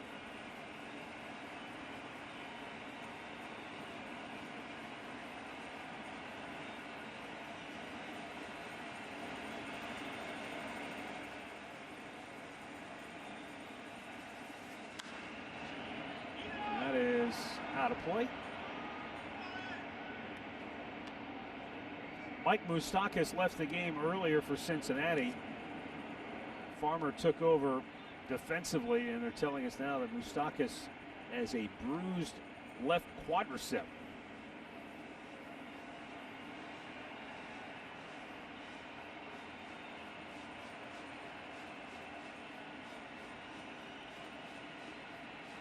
Again, the 3-2. And that's low, ball 4. Not a bad pitch by Jones, but the Indians have the go-ahead run aboard to start the 8th inning. And Franmil Reyes coming to the plate, and the Reds will go to a shift on the left side of the infield.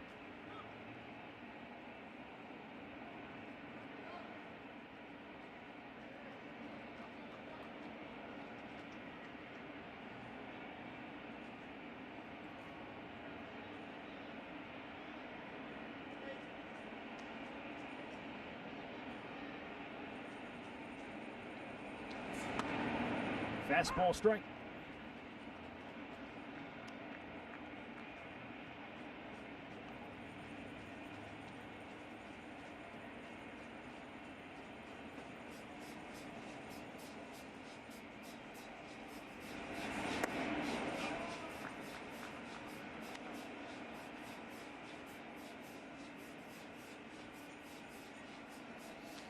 The 7th inning started with Reyes leading off on the error by Galvis, and then a walk.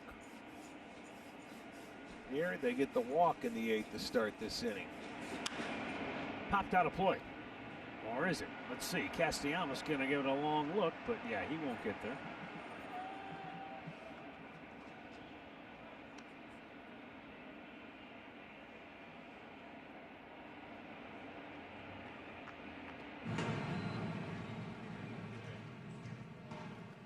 Amir Garrett, the big left-hander, up for Cincinnati.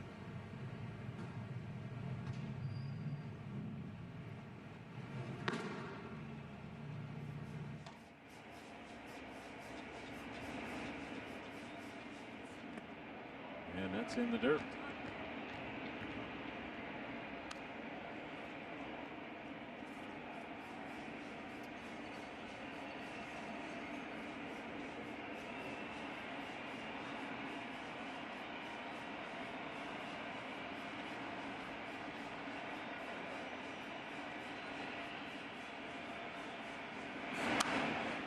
Out of play.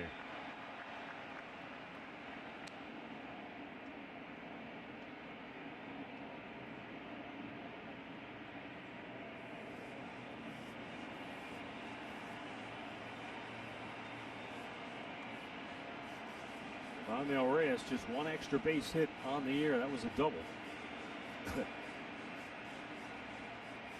Well, technically. Yeah. There's a ball hit well. Deep center field. Back is Senzel at the wall. He's out of room. It's out of here.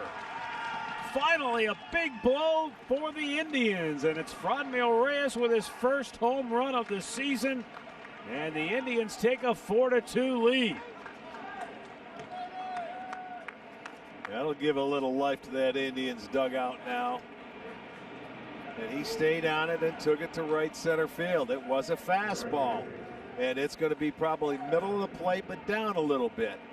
And Reyes ended up getting enough of it in Cincinnati to get it out of there. There it was. Fastball, 95. Jones knew it, slapped his glove. And Reyes strong enough to get it out of here. So his first home run will give the Indians their first lead in quite some time. Boy, did they need that in the worst possible way.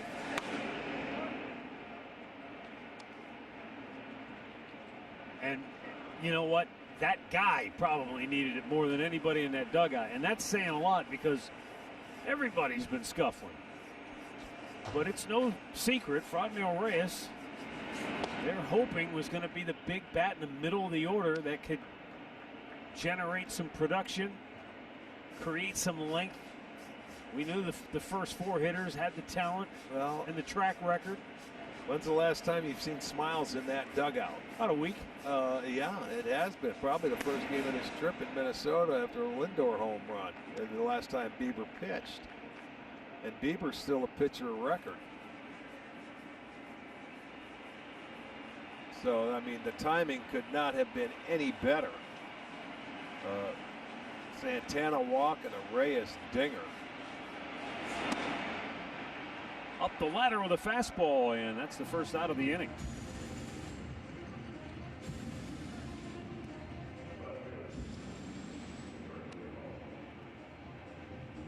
Big man in a big spot, and boy, did he come through. David Bell's going to make a move to the bullpen, but the Indians now have the lead 4-2 thanks to Franmil Reyes.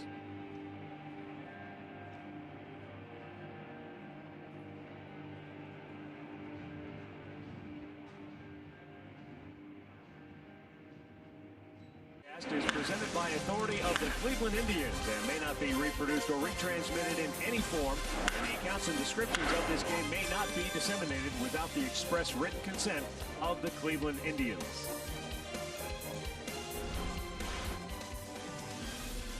We have a developing situation here in Cincinnati. Indians offense coming to the rescue here in the 8th inning. Well, what we talk about after the 5th inning, they only had scored 3 runs all year, and now they've scored 4 in the 7th and the 8th. So that is breaking news. Guys, do we have a banner we can throw out there, a graphic? Amir Garrett, big left-hander, he's nasty.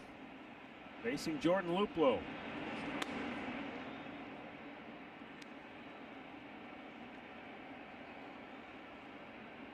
Amazing how many relievers come in, and the first pitch, it's an off-speed delivery.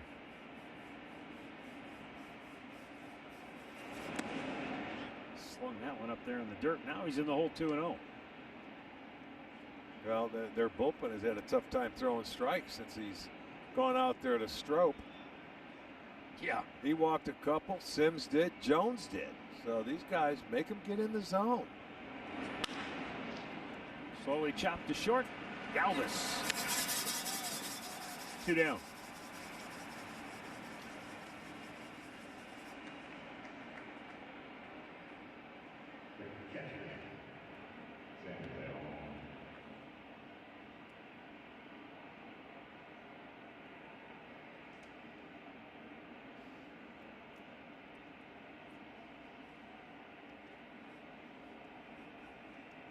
Sandy Leon 0 for 3 today.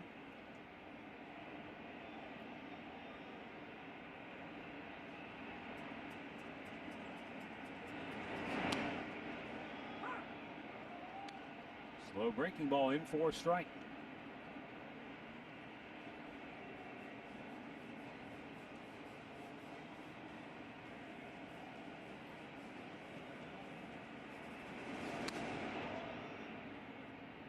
Missed a tad outside.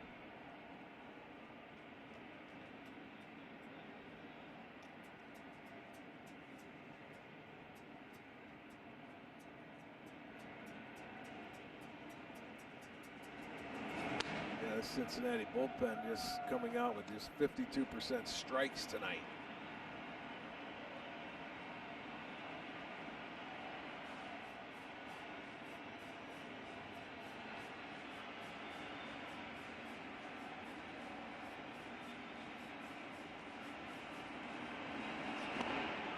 Struck him out looking. That'll end the inning. We'll go to the bottom of the 8th. It's now Cleveland 4, Cincinnati 2, thanks to Rodney Reyes.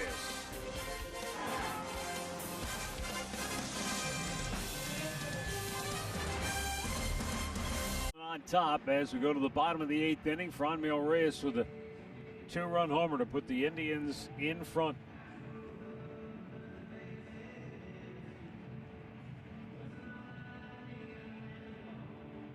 The new pitcher, I should say, the Indians are staying with Shane Bieber. They've got action in the bullpen.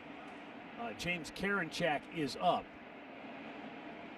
Bieber has gone 7. He's given up just 4 hits. First ball swinging, Tucker Barnhart pops it sky high. Well, I told you they get that first pitch now. They want to be aggressive and get after his fastball. He set that one up out of the strike zone, and he popped it up for 1 pitch and 1 out.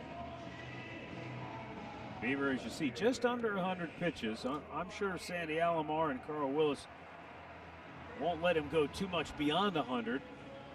Just because, and it's not just the pitch count, but he's only had 2 innings in which he retired him in order. So, not that he's labored.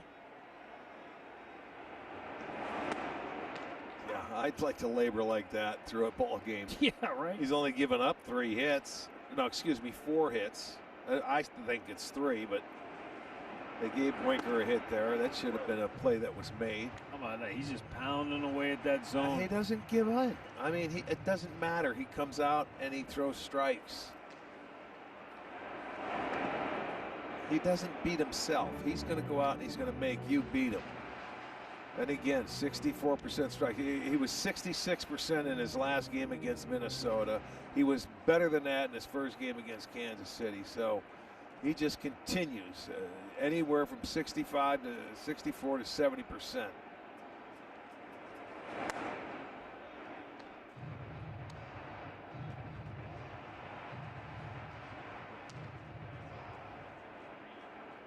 Karinchak appears to be ready when needed. Swung on and missed. He struck him out. 8 Ks for Bieber. 2 down in the 8th inning.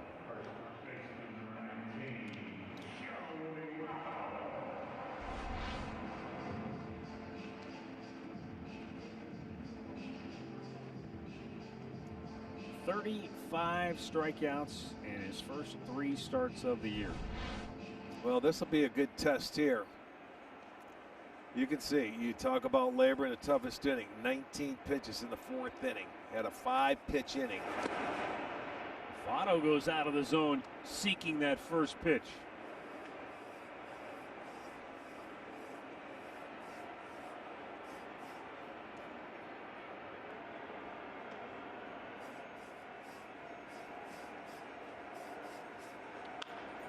Pulled the hands in and lines it into right field for a base hit. That guy can hit. I'll tell you what, it was in on his hands, and he gets that bat through because he chokes up. He's so quick inside. This is off the plate, Matt. That's not even a strike, but look at him pull those hands through. And he just surfed it out there to right field, man. That's just a great piece of hitting by Votto. Well, that's going to be it for Shane Bieber. He goes 7 2/3 innings. Sandy Alomar will go to the bullpen as Bieber departs. The tying run coming to the plate. Nick Castellanos will be the batter. James Karinchak coming on when we come back. To this one, as the Indians will try to close it out. They are up 4-2 here, bottom of the 8th, and stay tuned immediately following the game for Indians Live post-game. Presented by Conrad's Tire Express and Total Car Care. Al and Jensen are gearing up for the program as we speak. James Karinchak coming on, tying run at the plate. Nick Castellanos, he homered back in the first, his 6th of the year.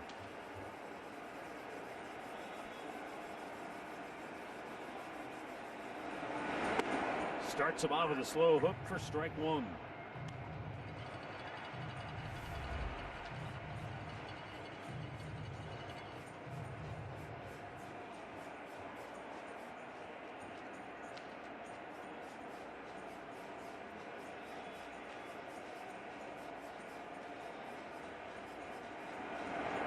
Another one, 0-2.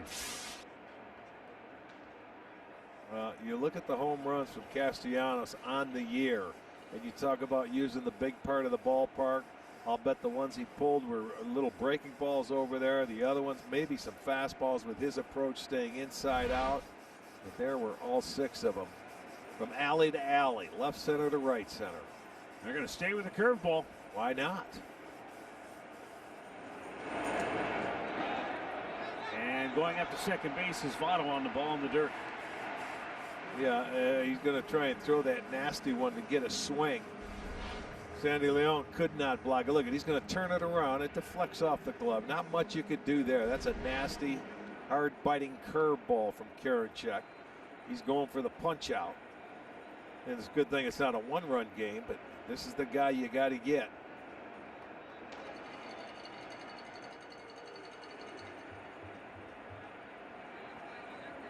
Three pitches to Castellanos, all 3 curveballs.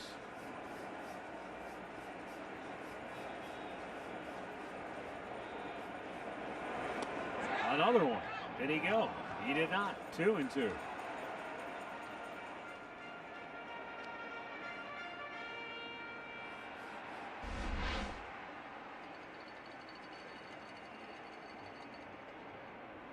Tell you what, that was a lot closer than I realized. Yeah, that was a tough one. It was tough to see, really.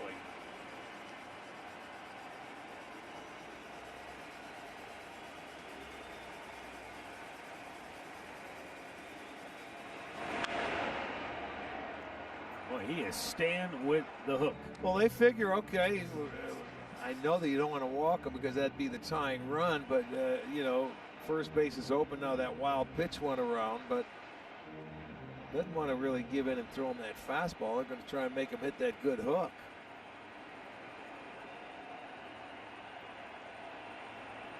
And they try to elevate more fastball at some point. Well, don't know if they want to throw one for a strike, but he's got enough mustard on it to get it by him upstairs, that's for sure.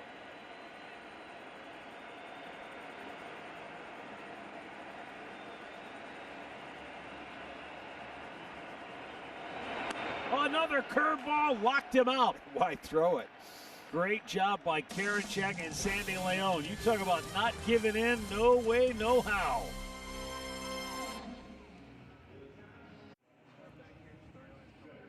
It was hard to tell who was more excited after that inning-ending strikeout, Karinchak or Shane Bieber. Bieber was pumped. He couldn't wait for Karinchak to get in the dugout.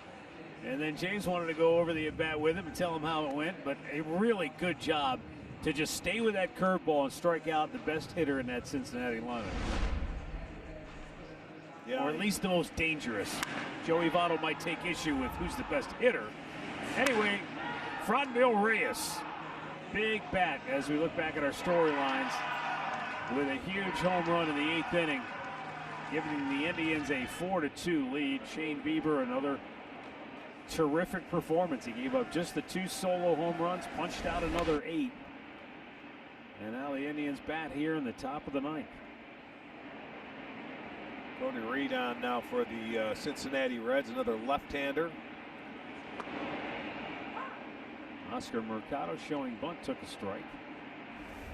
First time the Indians have scored late in a ball game, and the timing has been just what the doctor ordered.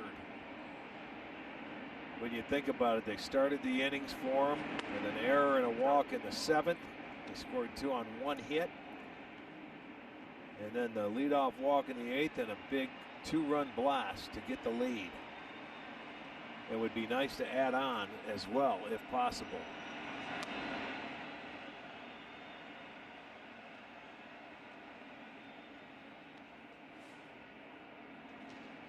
Oscar's been aboard twice. He singled in the 3rd, walked in the 7th. And his walk loaded the bases. Yep. Swing and a miss, strikes him out. 1 away. Brad Hand up and getting loose in the Cleveland bullpen. Slider here to Mercado, down and in, swings over the top of it, out number 1.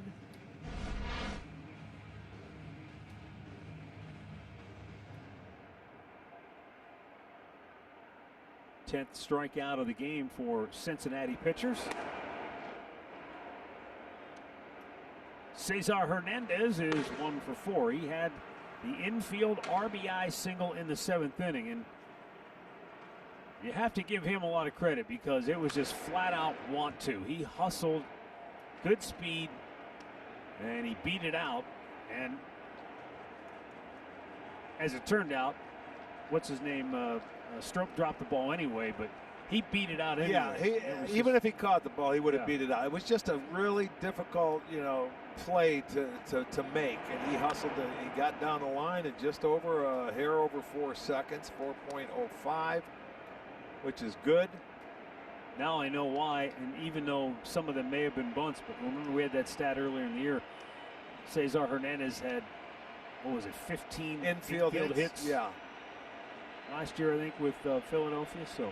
Yeah, and some of them, were bunts. Oh, hit him on the foot. Toe.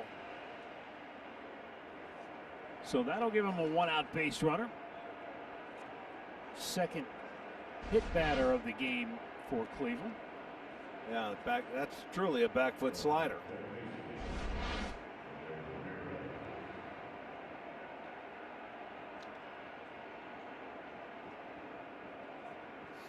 And it looks like the Cincinnati bullpen can get a little erratic at times, I would think.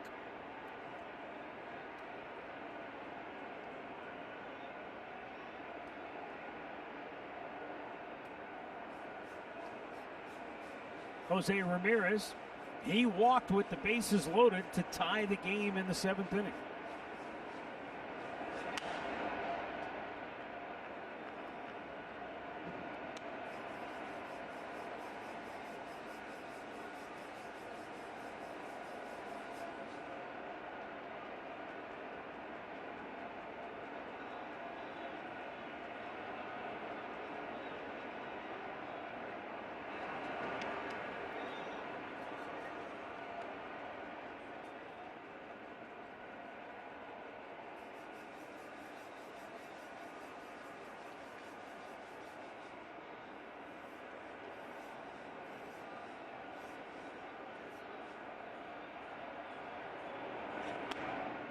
Fastball strike.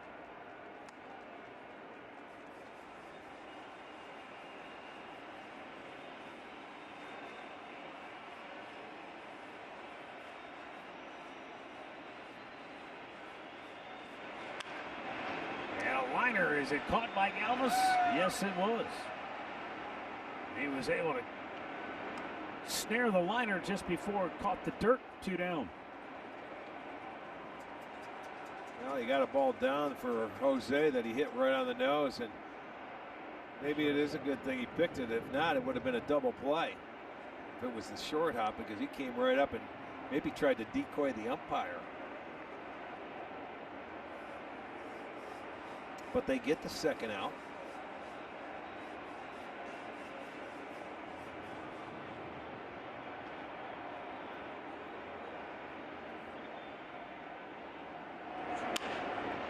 Beats it into the ground. Galvis has to hurry. He does.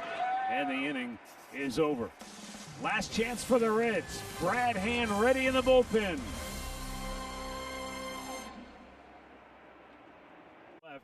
Let's go back and look at the at-bat Karinchak had against Castellanos to end the 8th. Well, you're going to see nothing but curveballs. So he gets out and he throws the first 2 for strikes. And then he goes to work.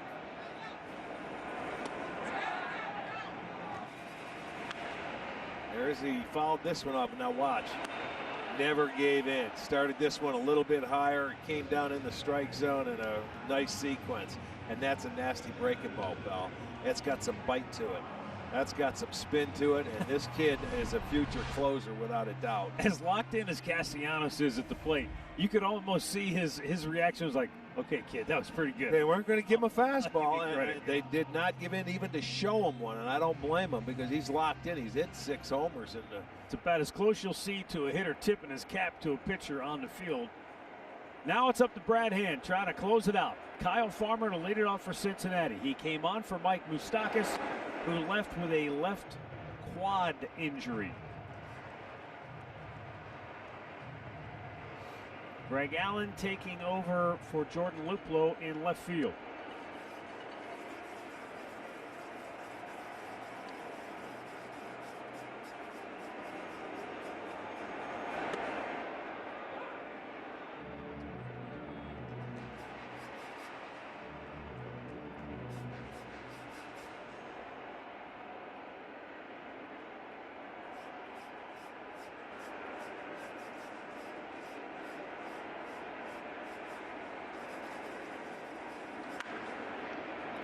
Left field, Greg Allen just into the game. Welcome to the ball game, Greg. Well, we see that happen a lot. Come in for defense and you're tested right from the very first hitter. But it is 1 out.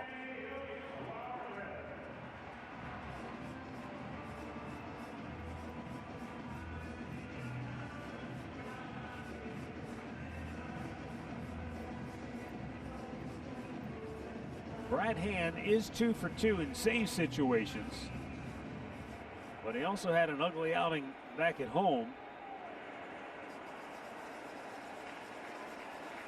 That was a tie game. Yes, it was. It was a tie game. He came in at the top of the 9th inning. Nice slow curveball.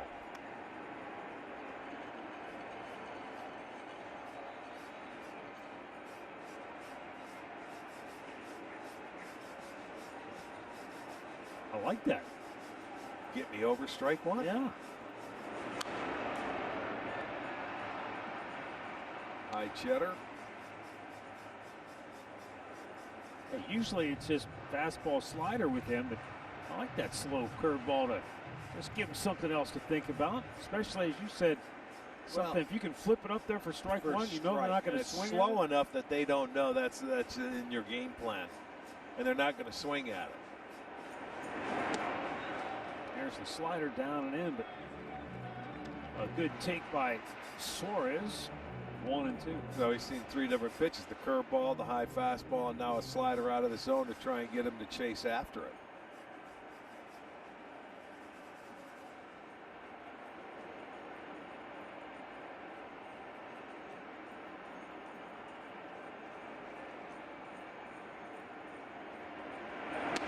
Oh man, great backdoor slider, and I don't know. He didn't get the call, and that's a strike.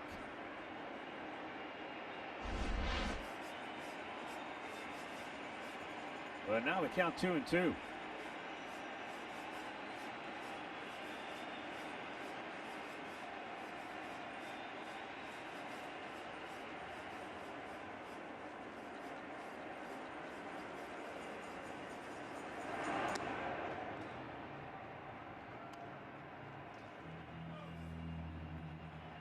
A full count with one out here in the bottom of the ninth.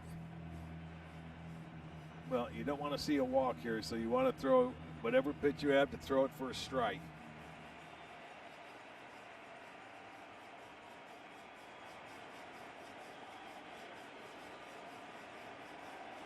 Looks like he's going to the slider. And the 3-2. Swing and a pop-up. There you go. Good one, too. And it was definitely for a strike. 2 down.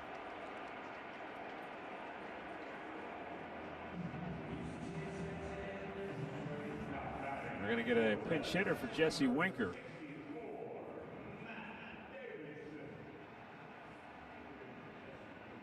Matt Davison's going to bat for Jesse Winker.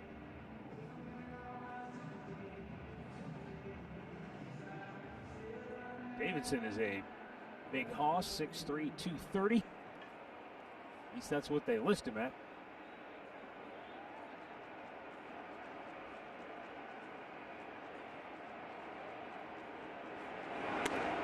And a fastball strike.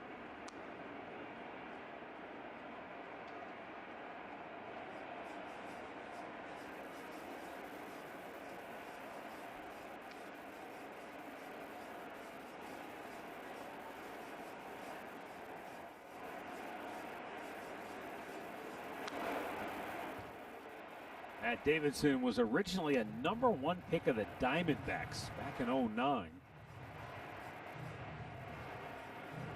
He's also been on the White Sox organization, but very little big league experience.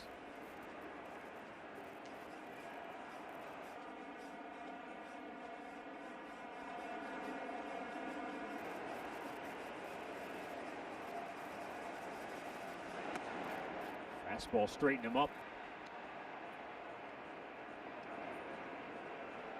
I know radar guns sometimes can be inconsistent, but we're seeing a little uptick in velocity from hand. I noticed that.